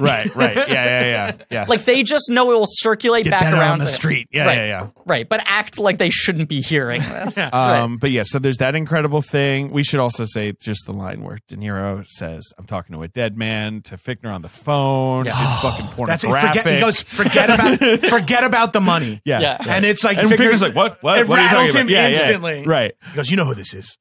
I'm talking to it. There's no one on the other end of this line. I'm talking to a dead man. It's also, especially for like, okay, this is the movie, like, 2 after he does his Hannibal Lecter movie, and then someone else does the even crazier Hannibal Lecter movie, and we've like set up how these like psychopaths stalking their prey scenes go, where like the innocence is like drained out of it, and still, I think the most chilling writing of that I've ever seen is just Waingro going, "You don't get what this is, do you?" Right. The Grim Reaper is. But even before he says that like they're both smiling and laughing, like, "Oh, you don't know what this is." Yeah. You're not feeling the tension in this Right. room because I'm about to do something fucking weird. And he just changes the temperature immediately. That guy, Kevin Gage, went to prison later in life but for growing marijuana, which is fucked up. Fucked up. Leave him alone. Yeah. But apparently everyone in jail just called him Waingro.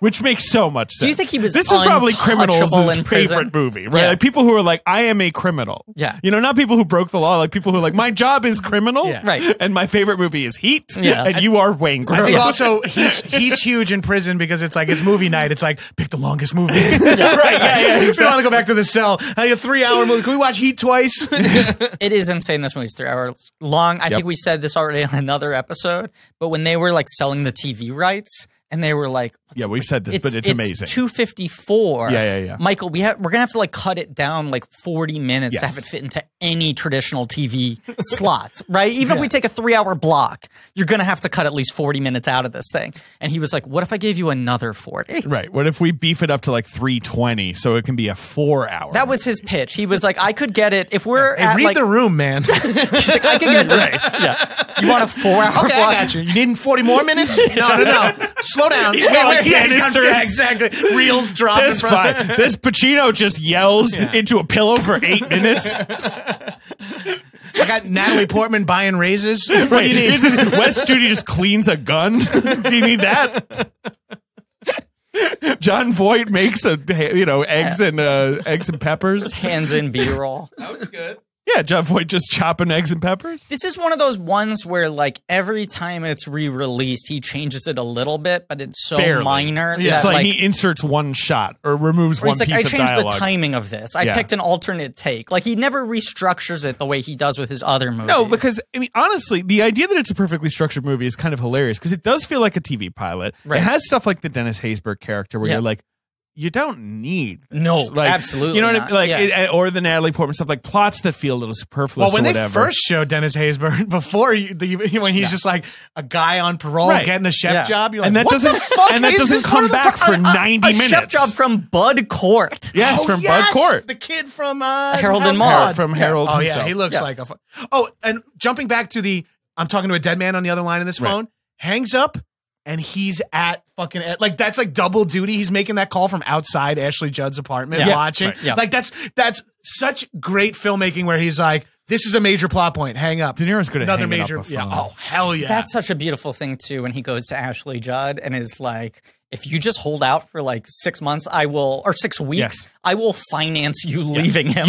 You give him a shot, and if it doesn't work out, right? Yeah, and that's I'll after he pay has for the it. conversation with Kilmer, where he's like, in my opinion, men should have no attachments. And Kilmer says, well, the sun rises and sets. And De Niro's sort of like, okay. I'm going to go talk to her. Right, 'cause De hey, Niro's Ashley, thing is $1 like- million bucks if he Right. fucks up again. De Niro's like, I'm not going to get Kilmer to quit Judd, Right. but I can't have him be distracted and sloppy right now. 100%. Right. So it's like, I'll pay $1 million for you to stay with him for 3 more weeks. And I like that he's kind of a real monster to her. Yes. Like for some, Oh, yeah. like he's just like he's that's when you're rooting for De Niro, and then you like see the way he treats Ashley Judd, and you're like, ooh, yeah, no, Yeah, he's he is not a bad great. guy. Yeah. He's bad with feelings. Yes. Amy Brenneman, who's great in this movie. I love Amy Brenneman, but she's An playing this very underrated sort of like lonely, introverted Aspiring person. graphic designer. Yeah, who's Yeah. like moved to LA and doesn't know anyone. And De Niro is classy and mysterious. And like you sort of get it, but once she's in the car at the end, you're like, yeah, gotta go. Like, gotta. why are you still Once doing he's this? like holding her face on the hill, yeah. I'm like, Yeah. that's again he does like medals, though. he does. Big fan of I'm into medals. when the movie reminds you that De Niro is a scumbag is the best parts of this movie, because where you're like, I can't believe this bitch won't go with him, and then you're like, when he grabs her and you're like, oh wait, no, he's a killer, she's Run not. away. But especially when this is like only like a handful of years after Cape Fear, which is like the one time De Niro went full scumbag, nothing else other than just like monstrous, that he like has that in his back pocket. We've seen him do that. Menace. And then the couple of scenes where he like launches into that, it's not even the like Raging Bull thing of like, oh, this guy's got anger problems. It's like the little touches of like, this guy's kind of sadistic. Kill you. Yeah. Right. It's If not that he he can't has control to. himself. It's that part of him seems like he sort of enjoys this. Sure, but he's not like a Wangro who like literally like murders for fun. No, but no. he'll kill you. He's if not he an immoral And that person. weird plot line, I Right. think, is in there so that you Of go course. like you Right. swing Like, back. Oh, Right. right. You have to work with some unsavory fellows. Right. Right, and then Like, also, but then you also go like Pacino, like it also makes you wonder like, hey, Hannah, shouldn't you be more concerned about the serial killer than the guys robbing banks? Right. And it's like, but they That's did kill 3 armed security. It's 100%. But that's another thing, right? That scene where not just Wangro killing the prostitute, but then Pacino giving the mom a hug. Like where he's not exactly empathetic, but he knows like if he just kind of grabs her is sort of like 90% of what she needs. Yeah. Great Pacino moment. I love that hug. Oh, yeah. But when you're watching the movie, you're like, this is about bank robbers, right? Are they going to rob a bank? Right. Yeah. And then come on, the diner scene. Yes. all right. They're at the diner. I always fast forward to this part. Yeah, bullshit. It's like you're in the movie. Chapter? Boring. You're in the movie theater and people. I was one time. This is a terrible Rocky Balboa, that Rocky movie. Sitting, the movie sucks. No one's enjoying it. We're at the Cobble Hill Cinemas, and then. Like he's obviously about to start training, and the 2 guys in front of me get up and go to the bathroom, and I'm like, if there's a moment to not leave, it's like the build up. Him It's like failing to run the restaurant is when you pee. right, yes. Why did you buy the ticket, I my know friend? this is why I'm here. I would have just come if they could have told me when this was. I would have just came in for it. Right, and you're like, if they did this in the trailer, I would have skipped the movie. right. This fucking scene. It's so good. Yeah, it's so good. Want to It's get a so- cup of coffee? It's so good. And Yes. such like deft underplaying. Don't take scores. Right. Yes, very underplayed. Because you get to something like Righteous Kill, where it's like, well, now it's a whole movie of the 2 of them together. And it's like this weird competition of like Pacino being like, we're going to see who can outact. Right. And De Niro's like, yeah, it's definitely outacting. Yeah, that's Excuse definitely me what while I'm I- famed for Yeah. recently. Taking a nap on camera. Like, it's such a weird movie because it's like Pacino's doing more than either of them have ever done combined. And De Niro's doing less. I mean, De Niro in so many of those 2000s movies, like you're like, I know that's him. I can see him. Right. But is he aware that he was in a movie today? Yeah, it's like wheeled onto set, and then they're like, all Literally. right, stand here, and it's like, Roll that's a wrap. sound. Here's $5 million. Thank you. Yep. Yeah. That was like my brother and I would get into like the discussion of like who's more embarrassing now, De Niro or Pacino. And it's like when Pacino fucks up, he fucks up like big. Right, yeah. He makes big, hard choices that are more outwardly embarrassing. And because he still has the vanity of wanting to be like the sexy, like tough cop, he takes worse movies. And De Niro phones in kind of more mediocre. He phones films. in like supporting performances in a film they never should have been allowed to call him about. Right. You know, like the director should not be. He should call De Niro's agent, and the agent should be like, "How dare you?" He should say, "I want to call De Niro," and the director's agent should go, "Come on." No, drop it, right. man. And instead, De Niro's like, "I see this guy. He's like a tough guy. I'll take it. Sure. Yeah. I need my rider is a bowl of oranges." Right, and it's also that he's like this like conglomerate who wants to like, I gotta open another Tribeca grill. Well, that's the thing. Yeah. That's why he needs these, because he needs to buy like a square block of Tribeca every year or whatever. Right, like that's his actual move. Yeah, he gets a block a year. Yeah, right. Pacino's bad shit is big swings, which at least you could appreciate, right? The element of craft. But Pacino is unable. I mean, I'm maybe speaking out of turn in this room, but Pacino is like unable to do comedy. I know you guys believe Jack and Jill. I think De Niro is way more skilled in comedy. I agree. I think Pacino, I think Jack and Jill is the only time he's actually landed jokes. Yeah. It's the only time he's tried to do comedy, really. Have you guys seen, I've talked about this De Niro before. has good timing. He's good at pausing. Yeah. He's a good pauser. Right. Famously takes super long pauses. Yes, very long. Well, Midnight Run's incredible. There's a flip side to that. Midnight Run, I also think, is like the sexiest film character of all time. Absolutely. I watched that movie and I'm like, that's what I wish I looked like. 100%. Yeah. I've talked That's about me with Joe Manganiello in True Blood. When he's a wolf. Yeah. I think I've talked about this in a previous episode, maybe on Insomnia or something. But there's a video that's now weirdly kind of hard to find from the tail end of Letterman, where Pacino comes on, and they were like having more and more guests come on to try to like send him out in style. Where Pacino comes on and he's like, "Ow, what are you doing here?" And he's got like the 17 scarves and like the 2 feet of hair. Right. And it's like, I don't get to do enough comedy, so I thought maybe I could come help you out with one of your top 10 lists. And the bit is that he knows he can't deliver jokes, so he wants Letterman to still do the 10. But Pacino's going to do the numbers. That's really funny. And he tries to give each number a distinct line reading. Oh, that's great. That's funny. It's so good. Self-aware, too, which is cool. But he also looks like he has no idea what he's doing. It's weird. It's like on one hand, very self-aware, and on the other hand, totally oblivious.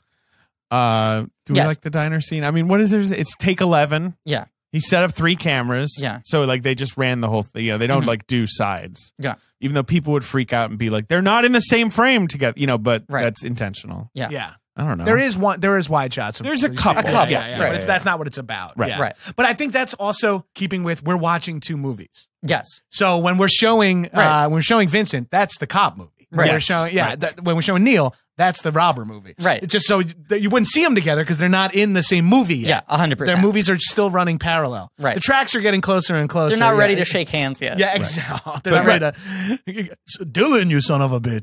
That's the thing. Pacino's like, you were in jail. You were in you were in SHU, which is solitary confinement. Like, isn't that tough? And De Niro's like, you're going to become a penologist? Right. Like, he's like not interested. He's like, there's no depth to me. Forget it. Let's not talk about it. Right. And then Pacino's like, let's talk about our dreams. I see the guys I took down with the black eyes, bleeding out of their eyes. And De Niro's just like, I have a dream where I'm drowning because I'm stressed out. Yeah. Like, I don't have enough time to do all the shit I want to do. Yeah. De Niro's very like, let's get to the point of it right away. De Niro's like, I have a dream where I show up to a bank robbery. I'm naked and all my high school teachers are in the bank. It's like, you're just having traditional anxiety dreams about your career. But it's also one of those things where De Niro's like, we're the same person. Right. Like, stop trying to psychoanalyze me. Pacino keeps being like, come on, do you do it for the thrill of it? And he's like, no, I'm good at it. Right. Just like you. I do it because I'm good and I don't know how to do anything else. But I think also, this is kind of obvious, but like, De Niro is telling Pacino who Pacino is, and Pacino's learning for the first time, like, or maybe he's always thought it, but now he's like, oh yeah, and that's I think why he knows he's got to break it off with the girl, because he's like, I am De Niro. I shouldn't have anything because in case the heat is on, I got to be able to walk away. When I see a microwave baby, I can't bring that shit back to anybody else. Yeah. And he can talk to Hannah, can say like, I'm on my 3rd marriage failing, because he knows De Niro will get what he's talking about. Right. No one else will understand what he's talking about. And De Niro, it feels like him falling for Amy Ryan is like less about like, oh my God, they have this unbelievable chemistry, and more about like, this woman tricked me into spending time with her because I put no effort into trying to meet women. She just tried. Right. She and just that was tried. enough for him. And Like, you he imagine needed love. Most people don't make an outward move to him. Of course And not. she tried like 4 times in a row and he kept shutting her down. And so it sort of feels like him falling in love with the person he lost his virginity to. Right. Yeah. He's like, well, this is what love feels like. We got to spend the rest of our lives together. I got a woman. Yeah. This is a little head tilt. He's doing his head tilt for the I got a listener at woman. home. Yeah, and he like that would be the moment where she's like watching on surveillance. Right. Like, he called me his woman. Yeah. I have a woman. That's the discipline, right? Yep. Yeah. Pacino's like, what? Are you going to give her up? That's the discipline. Right. Oh, And he starts repeating that, like, don't have anything in your life you can't get rid of in 30 seconds. Like, that more a and guy more. in the yard told him. Oh, yeah, Right. whatever. Oh. And it's like he says it more and more because he's trying convincing to himself. convince himself. Right. That's Fuck, it's the way so to do it. cool. And they rob the bank. Yeah. They're not gonna do it. Yeah. They need the money. Now, this is the first third act of the movie. Correct. In order to keep track, I mean, this end is of where the you're like, second right. triptych. Right. This movie has a 3-act, third act. Right. Yeah. Yeah. Yeah. You figure the bank robbery is the end. It's Right. the thing it's a heist movie, so the big heist should be the end, right? And you're losing a bunch of the men on both sides. course. I know. Right. It's so Oh, Yeah. going back to you talking about confidence. Yeah. Pacino and the cops running up when they know the robbery. They know that these guys are literally the best at killing and everything. And they're running up and no one is like, what the fuck? They're Right. like, this is our job. They're like walking along with the bus as the bus moves, like all that cool shit. me that shotgun. Yeah. Give me that shotgun. Give me that shotgun. Yeah. Yeah, well, oh, and also, right, after the coffee shop is when everyone suddenly vanishes. And Yeah. Pacino's, I got half an hour ago. That's that. Yeah. But yeah, they have the bank robbery. It's great. They have a great bank robbery. The bank robbery is so. Okay, We talked about the shootout a bunch earlier. I know. The lead up to the bank robbery, the look on De Niro's, then Sizemore's, then Val Kilmer's face, or whatever the order is, Yeah. where you could just see 3 guys like, well, it's time to fucking rock it. Like Yeah, at right. the drop of a hat, Right. we're ready to rock. We've and been roll. preparing to potentially die this way our entire lives. And Kilmer's reaction to when he's walking up to the car, Yeah. and you're like the way Sizemore he hits Haysbert, where he's like, "Yeah, we're doing it," and Yeah. Neil's in the car, and then Val Kilmer's walking up, and you know it's all, and then he just sees the guy across. No hesitation, slings his gun You out. barely starts see firing him rounds. take the gun Sizemore, out. yeah, Sizemore starts firing. Everyone just goes. No one at any point is like, so if they're cops, remember, shoot them with guns. Right. Which would be helpful. I mean, I would Yes. like Yes, to most know definitely. that. There's not even parts where they go, "You take that guard. Hey, handcuff him." It's like all sold. all in- No, it's so like they've been awesome. running the plays in their mind for so long that nothing needs to be said now. I think it's like men, right? We don't talk. Men We don't communicate. If this podcast To say an hour this 3 podcast of a proves it. podcast. You know Proof what of men anything. don't do? Talk. These are 4 men who never talk. Oh my god! I mean, I think it's sad that Haysbert dies. You know, Me too. you feel that because you like that trying to start a new guy, life. even though Yeah. maybe he's terrible. Like, who knows? Right. We know don't know what he nothing was in about jail him. for. Exactly.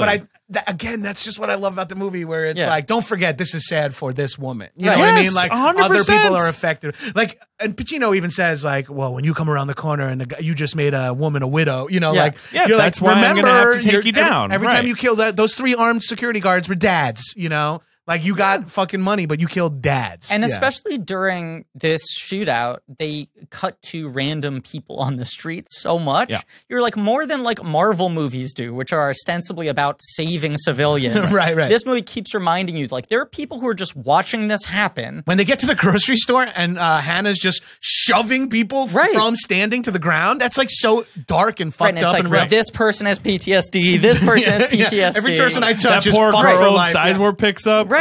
Yeah. He just keeps cutting to them in like close-ups. Like they are never going to get over this. They just watched Ted Levine get shot in the neck with a shotgun.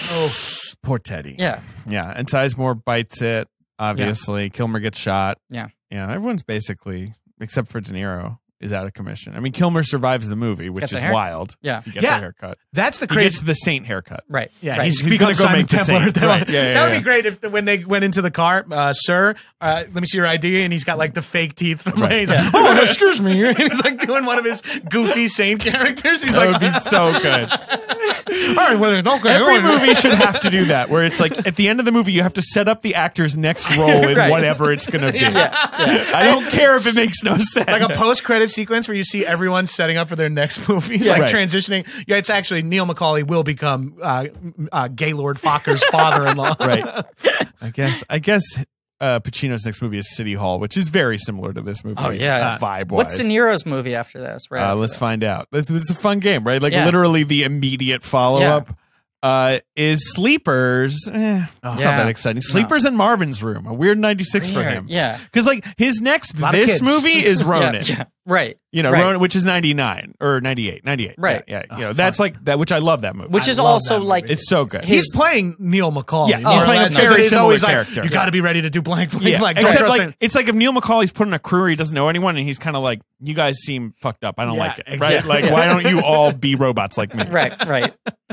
Wait, No, I was gonna say that's sort of the last time that De Niro gets to do this as the leading man. Ronin, right? Yeah, pretty much, right? Like he's not gonna be your sort of like quasi romantic lead, even if the score. I guess is Norton kind of the lead of that.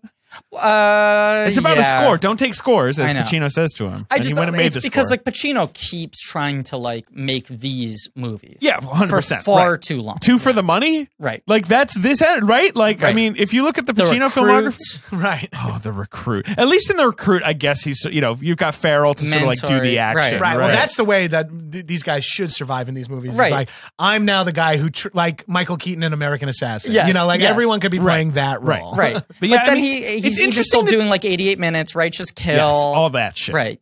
I guess it's interesting that he does Donnie Brasco very soon after this. Because he's playing like a pathetic guy. Right. Who's pretty beaten down by life, right? And he's pretty subtle and internal. I think he's great in that. That's one of his best performances. Yeah. I love Serpico, and A Son of a Woman Who Doesn't. Dog Day is probably my number one, but Danny Brasco Dog Day might is good. be He's also two. good in this film that I really like called The Godfather. I don't know if you've heard of that one. It's really good. Yeah. Is there like a blank check director guy? No, he never made much else. Yeah, it was Godfather and out for him. One and done. He didn't literally take out like the biggest checks in the world. He didn't bankrupt multiple studios and basically like buy a country for a while. Right. Ashley Judd's hand signal to Val Kilmer, one of those most. I just love that little tap on on the rail. Judd's great in this. This is like her first big studio film, right? It's a great question. I feel like this is her first. Yeah, 100%. Yeah. She's been in Ruby in Paradise, which is like a Sundance winner. That's it. She's been in this movie. She's in this movie for a total of 6 minutes out of 180. Yeah. And she's the most on-camera female. Right. Because it's her, Venora, and Brenneman are all kind of the same, right? Yeah. My dad worked on Smoke, the Harvey Keitel which is movie. the same year as this. Right. And so she was shooting these two things at the same time. And it was like, she's like, everyone's saying she's going to be the next big thing. Which is kind of true. Right. Yeah. We went to like a repertory screening of it recently with my sister. Who Smoke? Who was born years later. My sister's much younger, and she not only was not alive when the movie was being made, but she wasn't like pounding the ground to see Smoke when she was a kid. Like, I want to see the Cigar Shop movie. Right, like 5 years after its release. I love Wayne Wang. Yeah, she did like Wayne Wang. Wayne Wang's cool. Yeah, she thought his name was Wayne Wayne. She was 2. But the thing that was crazy was we were watching it, and Ashley Judd's got one scene in that movie, shot at the same time as this. She's in a similar kind of mode. She's like sort of beaten down, addicted, bleach bottle blonde. Right. And Romley was like, "Who the fuck is this?" And I was like, "Oh, you like passed the entire era in which Ashley Judd was a major movie star." By the time Romilly's 10, Ashley Judd's out of theaters. Is so out. Has been out for like 5 years. And I was like, she was like, "Why didn't that person have a career?" And I was like, not only did she have a massive career, but she essentially had her own genre. Totally. Like there were 10 years of like Ashley Judd movies. Airport thrillers with like that are kind of violent, you know, and like with an older guy, maybe not as romantic, but like a Tommy Lee Jones and Morgan Freeman, right? You know, like a sort of like kind of grizzled guy. And you were like once every 3 years with sort of she like would a try sex element. Something else.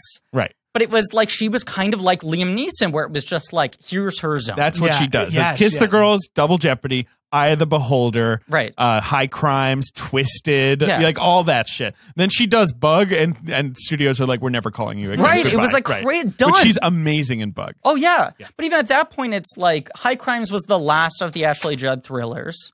Yeah, right. I would say, right? That's like 2002. Yeah, Twisted is 04. I call Twisted kind of the end. I Is think High Crimes the one with Tommy Lee Jones and Sam Jackson, like the court thriller? No, that's Basic. Oh, Basic, yes. Right. She High did Crimes separate Tommy Lee Jones and Morgan Freeman. High Crimes movies. is and Morgan- Sam Jackson movies. She worked with all of them at different. She did High a Sam Crimes is- Jack movie, right? Twisted. Oh, right. Twisted. Right. High Crimes is Morgan Freeman again. James Caviezel, isn't that one? Right. Jim Caviezel. Oh, yes. Now I know which one that is. Yeah. That's Yeah. one I was thinking of. But right. Kiss the Girls, obviously, that's a Freeman. That's a Don't Cross That's Alex the Alex Cross. Cross. It's such a unique phenomenon when someone like becomes a genre like that. Like, here's your own little subgenre, and it's like people write Ashley Judd movies, or they like option novels that could be turned into an Ashley Judd vehicle. Right. And every once in a while, she's like, "Oh, I'll do a comedy. Yeah, Or give I'll me a take someone small like role you," and in everyone's it. like, no thanks. no, right? Yeah. She's I like, hope you had fun. There's but- not a threat of like kidnapping in a cave or something. Right. Judd, we 100%. need that. Yeah. and That's now what she she's needs. just been on like 4 TV shows where you're like, oh, Ashley Judd is on like Berlin Syndrome on Epix. Berlin Station, I I'm believe. sorry. Yes. Yep. You're right. I a while back was on a true TV show, and I was going to the Turner Upfronts, and they were flying us all from LA to New York private, and showing up there for the Turner Upfronts. I'm like, oh, it's going to be like the Impractical Jokers and and these guys. And then I guess I didn't realize what shows were hour-long dramas on TNT in like 2013, 2014. Sure. Yeah. And it's Lucy Liu, Sharon Stone, what's his name? Andy Cedric, Garcia, all these people. I'm like, this is like this is my movies of my childhood. It's literally the Blockbuster video. 90 adult thrillers. Yes. That's what TNT probably was, right? They were just like, to get a time machine, go to a Blockbuster in Omaha, Nebraska. All the people who were 20 when the Blockbuster was huge are 40 now, and they're watching TNT. But we should mention, I feel like this is a movie whose reputation is largely solidified by TNT. By cable. Yeah. But TNT, I feel like 2 movies that they really pushed into the ultimate pantheon specifically are this and Shawshank. You're right. Where they're like long movies that people would just be like, that's my afternoon. I'm just watching this. Every scene's engaging on its own. Right? Yeah. You know, oh, they're about to rob the bank. Let me watch up to that. If you're flipping through and you see it and you're like, this scene's good. I should watch just this one scene. Right. Or it's the diner scene coming up, obviously. Right. Because between like 95 and 2005, like Heat goes from being like what was seen as kind of a disappointment relative to the expectations. Relative to the hype. 100%. Right.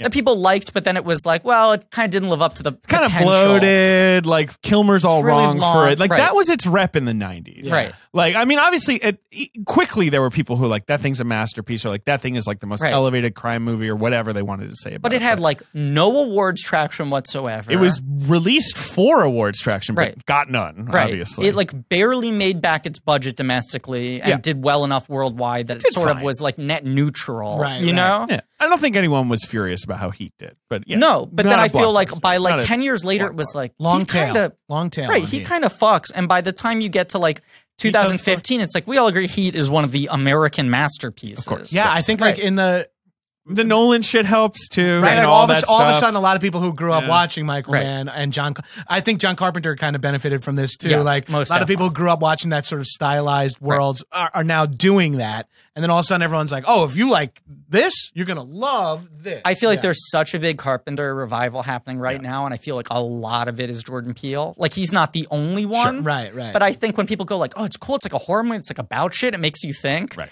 And then like we're sitting on a porch and like, I got some more things for you to watch. Come to my movie porch. Are you like... You like Should the we have music? a movie board? Do I? Should we have one? We should have Let's one. set one up. Ben used to watch, Ben has talked about, most of, when we cover a movie that he's seen before, the circumstances in which he saw that film are usually watching the VHS on someone's porch in New Jersey.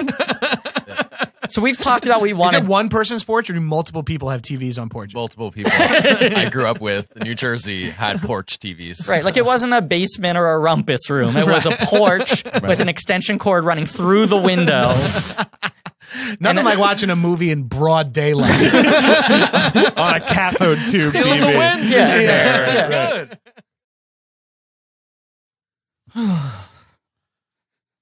How you doing there, buddy? Oh, I'm just shuddering. And why is that? Well, because of Visitations with Elijah Wood and Daniel Noah. A new original podcast? From Shudder, from the fine folks at Shudder. Right. Ooh, and I'm just worried. I'm scared thinking about how much I'm going to like it. You look more like you're just cold. Shuddering. I feel like this is kind of shuddering and shivering or sort of close cousin. Describe what I'm doing with my face right now. He's shuddering. I'm shuddering. This is the thing. Elijah Wood, Dale Noah, they're going to invite listeners. Yeah, listeners like you. People with ears. To join them as they drop in on creative friends and colleagues for informal conversations about their lives and work at locations of their subjects choosing. At their homes, on set, or in personal workshops. Cool. So they're visiting people. Yes. Hence visitation. Right. We're talking intimate and illuminating conversations with some of the biggest names in horror. Elijah Wood, big horror junkie. He loves the horror. He produces like he loves 5 the genre horror films a year. And now he's sitting down with some of these masters of horror. You got Flying Lotus. John Landis. Dan Harmon. Anna Lily Almanpour. Yeah, and more. Now, look, episode 1 is going to release everywhere on June 1st. Sure. That date's already passed. You're living in the era of visitations right now. Right. Okay? After that, every episode will be available on Shudder Monday, June 3rd. That's another date that has already passed. So we're living in that time. Sure. But on iTunes, Spotify, and everything else, episodes are going to be released Mondays and Fridays. Yes. So there you go. Visitations. Visitations with Elijah Wood and Daniel Noah. Sounds so good. It's scary. What's up with TVs in this movie? Why is CRT such a major part of this movie? Like, there's the TV man whose TV is plugged in. Yeah. He's like a homeless guy who has static on. He feels very MTV. Yeah, because it's sideways. Because that's what it was, right? Like, that would be just the real glowing world. colors. Yeah. And then the whole shit with De Niro's face off is first on that screen. On the CRT screen. There's like a lot of, they're saying something. And Pacino takes the TV. Yes, puts it in his car. Carries it with him for like 3 scenes. Yeah. It's in it for a while. He finally dumps it. Right. Yeah, and another movie, like you were saying, another movie would have Natalie Portman be attached to someone. Another movie would have a guy with a fucking shopping cart come up and go, "Oh, a TV! Right. Reset the cycle." Right. Yeah. No, absolutely not. All right. Oh, and the TV guy heard someone say "slick." That's the someone crazy. say slick. That's it. That's all they got. That's the only thing. You'll that get the undoes them phone all. book. Do it anyway. I wonder if the TV guy is meant to be like a Radio Man thing. Sure. You know about Radio Man? No. Do you not know about Radio Man? I mean, I know about the Cuba Gooding Jr. movie radio. Okay, this is what we have to talk about. See, Gabrus knows about Radio Man because he's worked on some East Coast sets. Yeah, it's the dude who just wanders around. It's Moonvest. He's Moonvest. Right. Yes, Right. in 30 Rock. Right. I do kind of know who this is. And the Fisher King was kind of based on him. Right.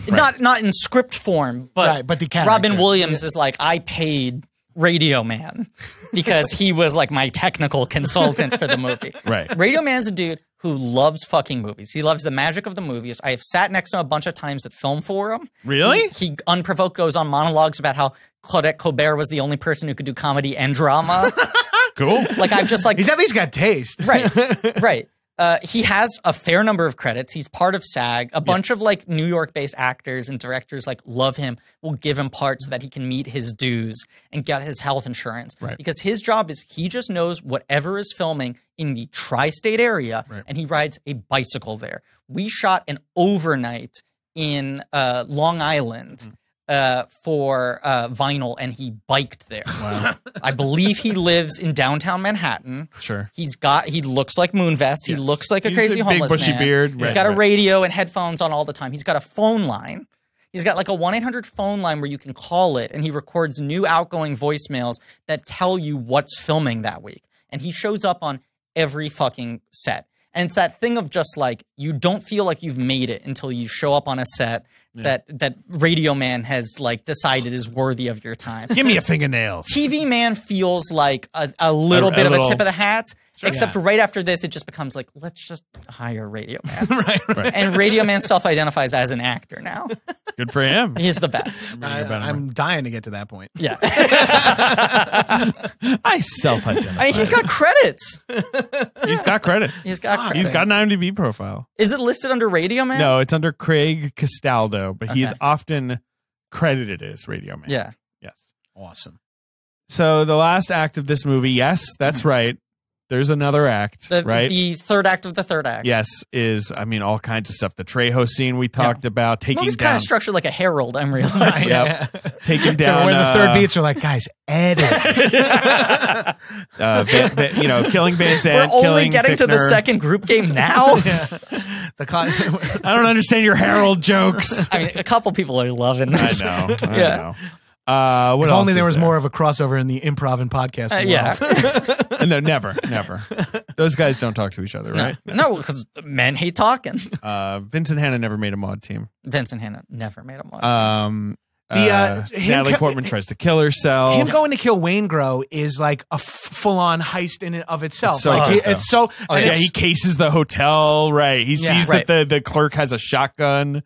He does the thing where he does like the fake get the info. He's like, Jameson, BLT. I hate when that happens. Yeah, I know, right? Like the bullshit. I love the beauty of him too in the light tunnel with like Amy Brannaman. Yes, where he's like free and clear.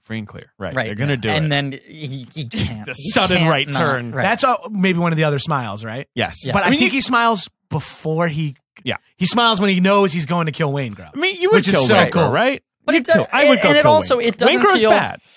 He's bad, and it feels like I was just holding in a burp.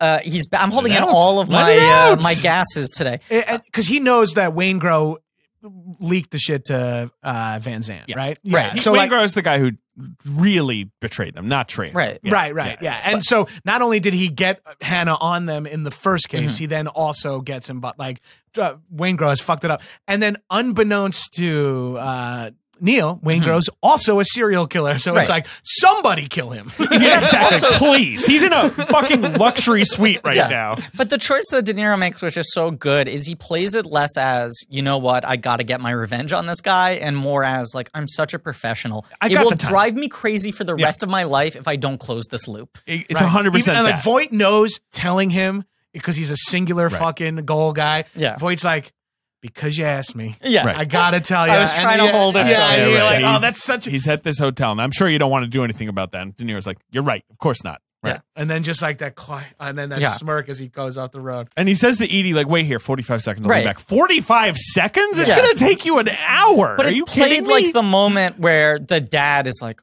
what am I doing? And he turns around from the big meeting to go to his airport. His daughter's soccer game. Go or to the whatever. Little League game. It's like the abrupt shift of like, what am I doing? Yeah, there's a serial killer out there who cares about me.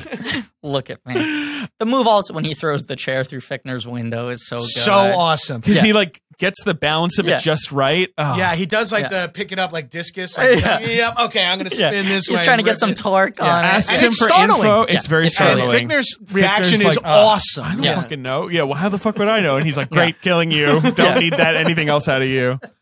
Oh my God. Now, I saw that this movie came out in December. I am praying that means that the movie I think beat this at the box office is what beat it at the box office. We'll talk about it. Do you want to do the box office game now? We just have to talk about the airport showdown. And then we're done. Sure. That's the only other thing. Yes. I just love that. Right. And you go, what, this is 2-3 years after Point Break? Is Point Break 92? 93? Yeah. Isn't it 92? Right? Yeah. It's 92, right? 91. Wow. 4 years. Wow. It's an interesting counterpoint that shows you the difference between these two filmmaker styles. And Mann and Bigelow have a lot of overlap, especially in this time period. Oh, hell yeah. And they're both very hardcore. Yeah, like, and in terms of how they make the movie. Yes. And also both, like, that's my two sides of my brain, I think. Like, like if you put like Steven Seagal, John Carpenter in there and shake it up, that's like my movie taste. Well, Bigelow's maybe like, you got like Nancy Myers. There's some Nancy Myers in there. There's Michael Mann, Bigelow's in the middle. Yeah. But wait, what do you want to say about Point Break? What's the Well, because Bigelow has that thing where it's just like everything has to like look so sexy and so stylized kinetic, in the sort of Nancy Myers like everything's I'm trying opulent, to do to Crime and Cops what Nancy Myers is trying to do to your weekend home in the Hamptons. And the same sort of romanticism of everything, whereas Mann is like more unsparing. And I think comparing the two, especially with this like cat and mouse, opposite sides of the same coin, that like Point Break leads to these like big physical outbursts and like shooting in the air and letting the guy catch the wave. And this movie just leads to like two guys just being like, should we hold hands quickly? Yeah, right. No one's around. No one sees it. That's like a joke. Yeah. Like that's like De Niro cracks like a like a joke in callback. there. Yeah. Yeah. Like he's just like, told you I wasn't going back. Yeah. But all the planes landing, the way the lights come on, And the for fact every that plane Pacino landing. uses the plane. Oh, it's so good. Because I think It's so loud. it's so loud. I think De Niro is intending to use the plane, the lights, because Yeah. he felt blinded by them. So Right. he's like, oh, this will blind Pacino and I'll Right. get it. But then his Right. own He sees shadow the reveal. shadow. Yeah. That's the thing. Yeah, no, you're right. You think it's they're both smart. They're both Yeah, and that's the thing. It's a cat and mouse game, and then the And then cat wins. A though. Moby song plays, and I cry for 20 minutes. It's great. The heat. That's So a good. Moby song? Yeah. Wow. Oh, that's something we haven't spoken about at all. The music. Tangerine Dream, right? It's, No. It's Elliot Goldenthal. It's Elliot Goldenthal but for he's this one. doing such a Tangerine Yes. Dream kind of riff. Oh, Because he's shit. done like 3 Tangerine Dream movies in a row. Is Manhunter Tangerine Dream? Yes. And Keep and Thief certainly are. Yep. Keep and Thief are Manhunter, Composer, I don't fucking know. Okay. The Reds, which is another band like that. Wow. But no, yeah, and then Yeah. Obviously Mohicans has that very orchestral score. Right. This is very Tangerine Dream. And talk about, Oh. right, Val Kilmer and Elliot Goldenthal in the same year doing Batman Forever and Heat. It's wild. The Batman Forever soundtrack, score is one of the great scores. It's so also fucking crazy because as we've talked about many times on the show, don't like Batman Forever. Sure. But I feel like that score never gets enough credit because people always attribute a lot of those themes to Elfman and don't Right. realize that Goldenthal actually kind of made up like 8 new Batman themes. 100%. That are Yeah, as it's iconic. a whole thing. Yeah, Right. you know, it's a whole fucking opera score. Dun, basically. dun, dun, Yeah. dun, dun, dun, dun, dun, is all Goldenthal and Is not. that the movie that we got to do if the bet for the bet? Like if yours is Old Dogs, is mine Batman Forever? Oh, fuck me. You know, for the Lion King bet. Yeah. I made a bet like a year and a half ago that The Lion King was going to be the highest grossing film of all time. And I stood by it really confidently until like 3 trailer days ago dropped? when the new trailer came Yeah, out. and now you're a little When the shaky. teaser came out, I was like, come at me, bro. I'm Right, because standing the teaser behind was this. just Circle of Life. Right. Right. And I was just like, oh, fuck. Oh, they're- you're like, wait, it's just the movie again. Oh, now they're talking. No, that's not the problem. I was like, if it's just the movie again, it's going to make all the money in the world. And then the new trailer came out, and I was like, oh, fuck, they're not showing any shots of the characters talking. Yeah. They clearly still haven't fixed this. Oh, They and, like, haven't cracked the this yet. Aladdin shit too. Like that's so funny to me that they were like, look at this picture of Will Smith. Everyone's like, what the fuck? They're like, back in the room, guys. Wait a second. Hey, you're going to work a 20-hour day forever until Will Smith looks hot.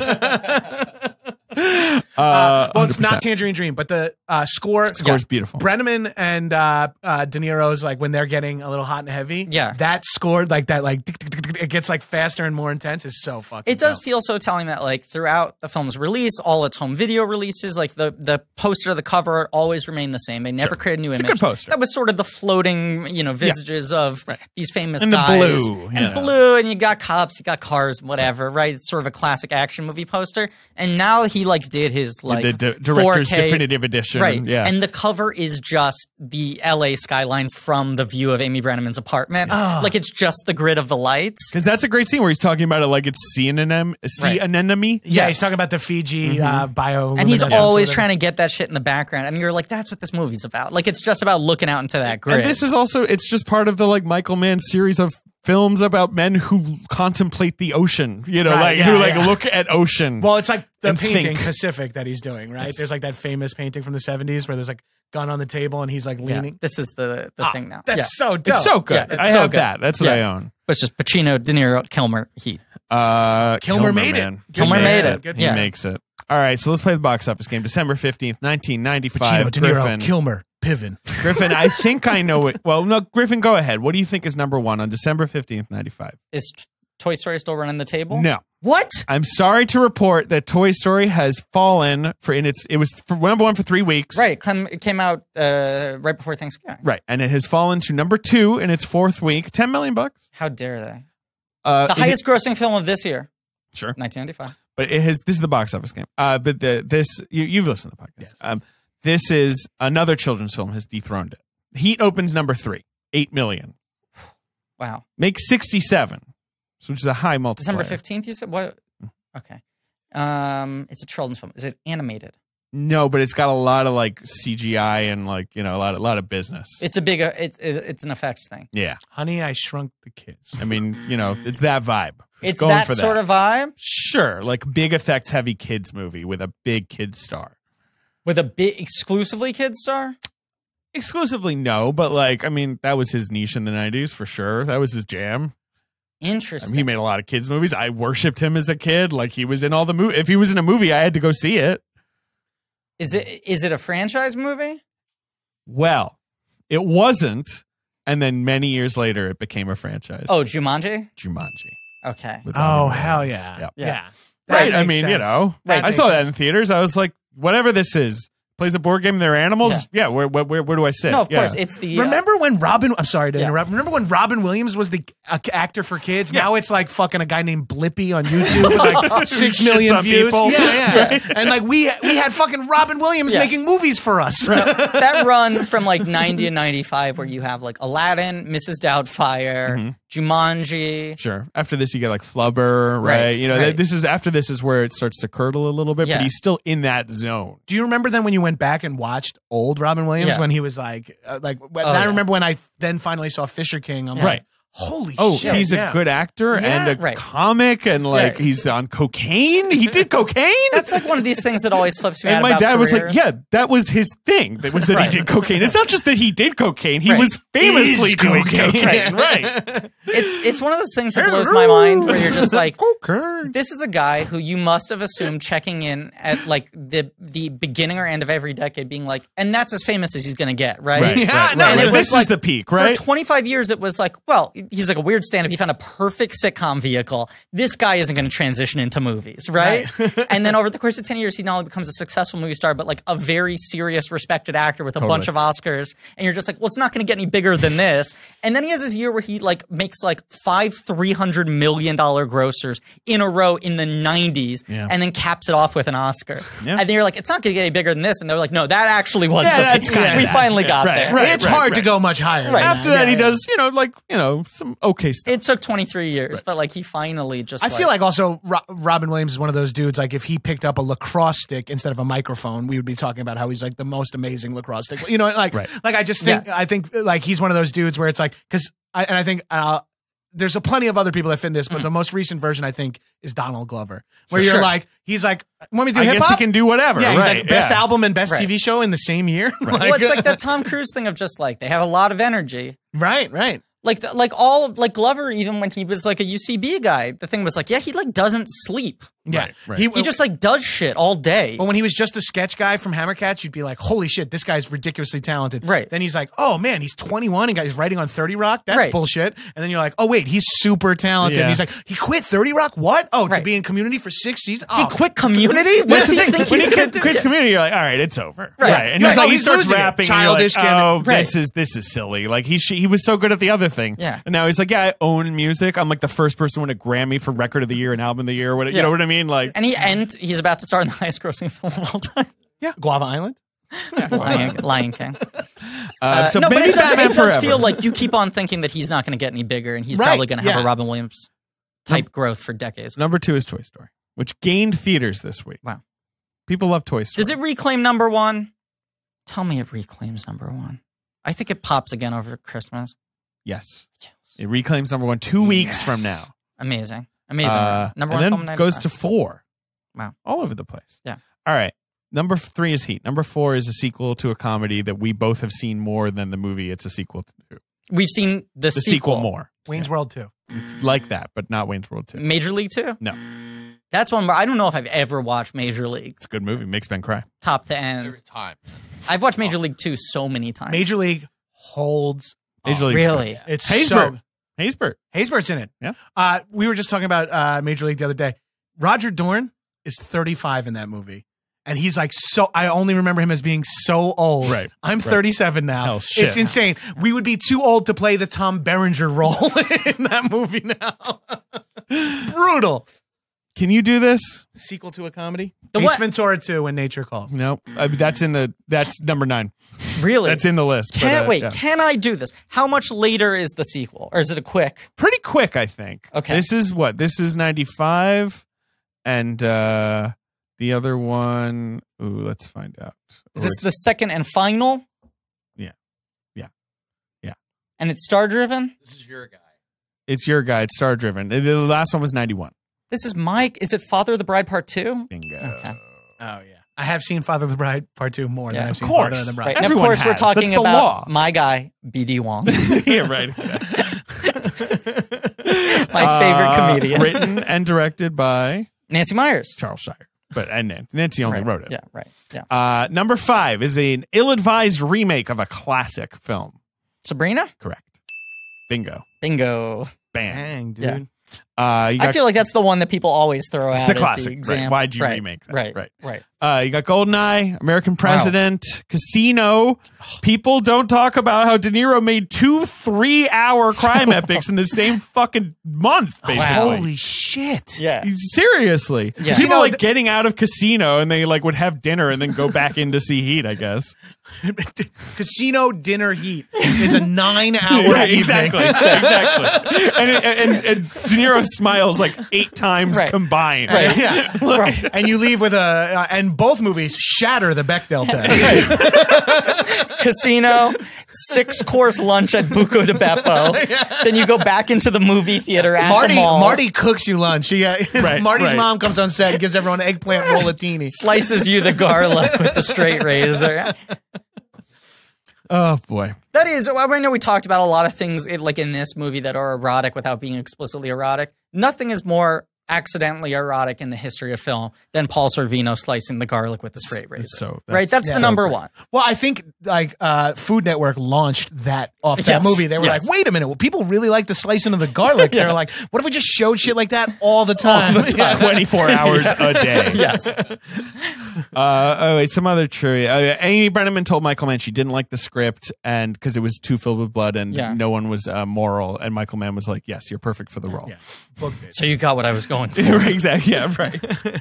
Right. Ted Levine was supposed to play Waingro. Keanu Reeves was supposed to play Chris. Yeah.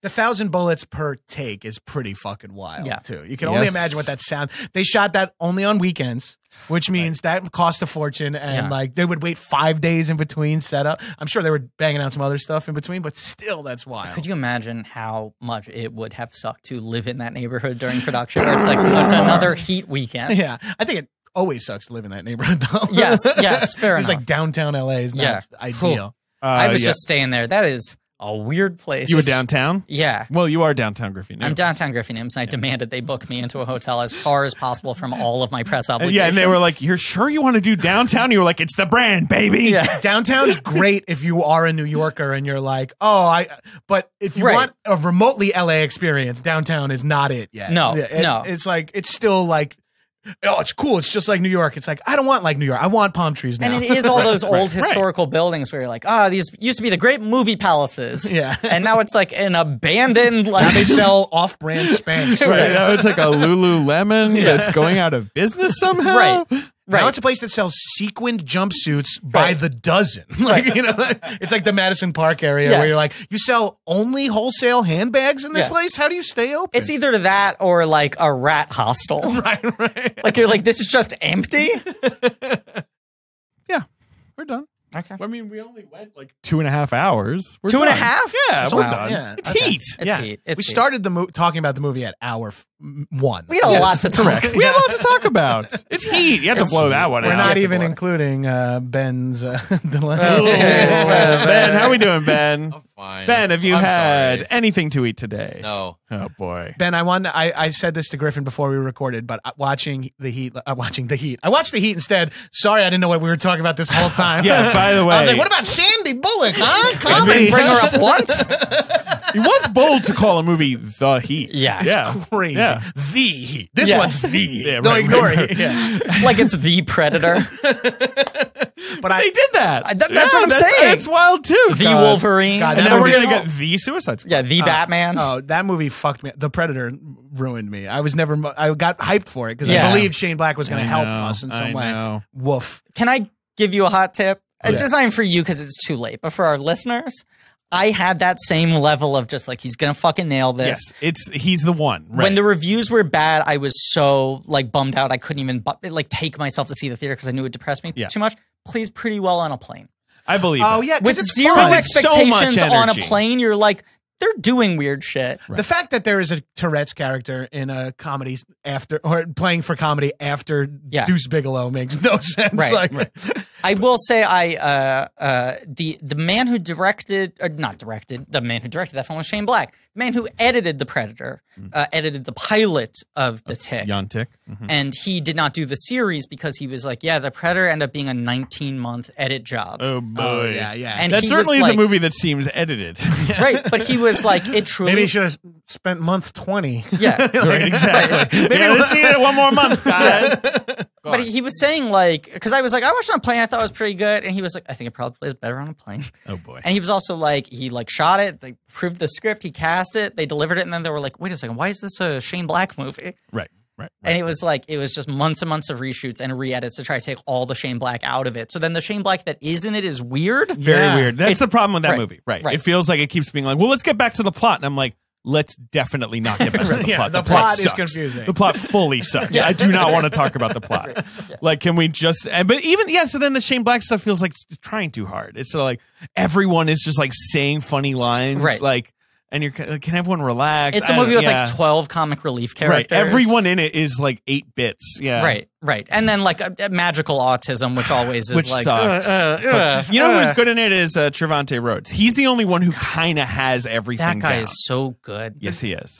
Keegan, who's Trevante Rhodes? Remind me which He's the guy from Moonlight who's like he's the one like guy a former who like buddies up with linebacker. Lloyd Like Cobra. he's so hot. He's the guy who Yeah. says he shot himself in the head. Yes. Right. And he survived. Like he legit. Whereas like hunk. Keegan Michael Key is like dialed to 1 zillion in that Yeah. thing. Yeah. Although him and Thomas Jane's death is the best in the movie. Yeah. That's Some the of the best deaths part are of the fun. movie. Yeah. Yeah, but Yeah, no, it Trevante Rhodes, you're just like, it sucks that this didn't do well because he should have gotten his own should be franchise booking. coming out of that. I even 100%. kind of like the dude, the bad guy from Logan, who's Lloyd the lead. Holbrook, I think, is okay. Yeah, I he's kinda like him. he's a lot of style. I mean, he's like one of those like He makes sense for like a Predator type movie, Yes. but it just like He's good. Yeah. I mean, he's in that Headland zone, right? Yeah. Yes, exactly. I like him a little more. I think he's got a little more offbeat energy. You could I have like put Headland. I'll go to bat for Headland. I know, too. I like Headland too. I'm not anti-Headland. I certainly put Headland Most above anyone's talked about him. Hunnam, you know? Oh, I'm anti-Hunnam, and I watch every episode of Sons of Anarchy. If we're talking- just let him be British in a movie. If we're Yeah. talking Can't he Holbrook, just be I love Hunnam, him if he's British. I love just him if he's be British. British. Like Yeah. Lost City is that? I love that. I love Yeah, that's actually pretty good. I don't like him in that movie, and we talked fuck about this, you. and that's my one issue. If you swapped fucking Hunnam and Pattinson, probably would have been my favorite movie that But year. as well. Pattinson is like, I will not play a clean man. No. Yeah. Yes. The beard will grow. No more sparkles on me, baby. Exactly. It is funny that it is like Hunnam, Holbrook, and Headland. Like the 3 like Sandy Blonde H boys who all are sort of doing like tough guy patois, Right, but right. look like models. Yeah, you're right. Yeah, that's, they have similar names, but this guy kind of breaks that pattern, but he fits Joel Kinnaman. Yeah, He's also Kinnaman too. like, yeah, he's like one of those guys Right. like, because my wife has 2 types, Yeah. and they're that world of like Right. scrawny, mousy, like Right. blondes and big, heavyset, dark, bearded guys. Right. Like, Right. those They are all our 2 have types. this sort of like affected tough guy. Yeah, Like, yeah. Like Hoyt Holbrook could have been in Triple Frontier, and we might not even have noticed. Right, He right, could have right. he could have swapped 100%. out for a whole Yeah. scene from Yes. someone. and we wouldn't Casting have gone- Hunnam and get Headland as brothers in Triple Frontier is like the funniest joke in the world. That is like so funny. Yeah. It's brilliant. No one Yeah. ever thought to do that before. Right, because they were always been like coin toss guys. Like, Exactly. who do we Right, go yeah. to Is this first? Hunnam? I don't even care. Yeah. Who's Arthur? I don't care. Who fucking cares? Did we say that on Mike the Arthur thing? So one whole movie about him learning how to use a sword? Yes, we said that. Yeah. 5 hours ago on this episode. All right. Ring it up. Okay. We're ready to rock and roll. Okay, thank you all for listening. Is there anything you need to Yeah, plug? you got to plug. Oh yeah, for you movie fans out there, I do a weekly podcast called Action Boys, Yeah. where we Yes. do. If you like This. reviews longer than the movies themselves, Right. that's exactly what we Yeah. do for classic action movies from like the mid '70s to like late '90s. We kind of keep it in that world, and it's I'm a huge fan and I love talking about movies, so I'm pumped to be here. But check out Action Boys. And then High and Mighty, which I've been on twice to talk about the Fast and Furious franchise. Standing You will be Hobbs doing and it. Shaw. I'm Yeah, gonna we're gonna center a you flight do around Hobbs and doing Shaw. it. Right. Yeah, you Yeah. might That be counts. my first Skype interview if you have to be. I'll get on a fucking plane because we need to feel that energy. Because the one we did for 1 through 7 ended with both of us crying. Yes, which I thought was and we had kind of known each other, but I was like, Yeah. we both kind of That talked was about a it real online a bonding little bit. thing, And yeah. I'm like, Griffin, would you want to get together and talk? And we got so into it. Yeah, It was really we truly were they rule. crying at the end of the episode. Came back for 8, which was sort of a dissection of like what we thought had gone wrong. Yeah, and we ended that with my favorite. We pitched 9, Right. we pitched ourselves as with characters. What And is 9? I heard a really good scoop, and I'm going to tell you guys the second we finish thank God, recording. 'cause I had a whole pitch for 9 too. I bet they're not doing it. I heard some hot shit, and I can't believe I haven't told you yet. Fast and Furious is so good that like I showed Joanna, my girlfriend, all of them before 8 because she'd never seen any of them. And then she recently asked me, she's like, when's 9 out? Because I want to do it again. Yeah. That's the best thing you could say about Fast and Furious. Right. That you're excited for a new movie because you want to see all the other Relive ones. them all. You want to Yeah. have an excuse Yeah. to soak in it. Fast and the Furious, and now also the Mission Impossible movies. Yes, have yes. saved me from Marvel. Like has saved me emotionally from Marvel. In that I'm like, okay, I want big Marvel budget has action. me. What? Right. Oh, Marvel has me. I've seen everything opening No, night. sure, but you're saying, yeah. right. Yes. This I is get what you're I'm saying. looking forward to is the big budget action movies that don't have cartoons in them. Right. Like and I think Fast and Furious is doing that. It's doing Marvel movies just with like only a suspension of disbelief. Right. I'm worried that they will have cartoons. You want to tell us this thing off mic? No, okay. Oh, wait, I do. yeah. And I'm also going to tell you a thing that our guest, Alex Ross Perry, said because I want to get your reaction on mic as the final thing of the episode. Okay. So thank you all for listening. Please remember to rate, review, subscribe. Thanks to Andrew Goodall for our social media, Joe Bow and Pat Rounds for our artwork, Lane Montgomery for our theme song. Go to blankies.reddit.com for some real nerdy shit. Go to TeePublic for some real nerdy shirts. Go to Patreon for blank check bonus features where we are covering all the Marvel movies. Oh, yeah. Oh, fun. And as always, as suggested by Alex Ross Perry, if I can get your real-time reaction to this, imagine the alternate universe in which Michael Mann had made Mission Impossible 3.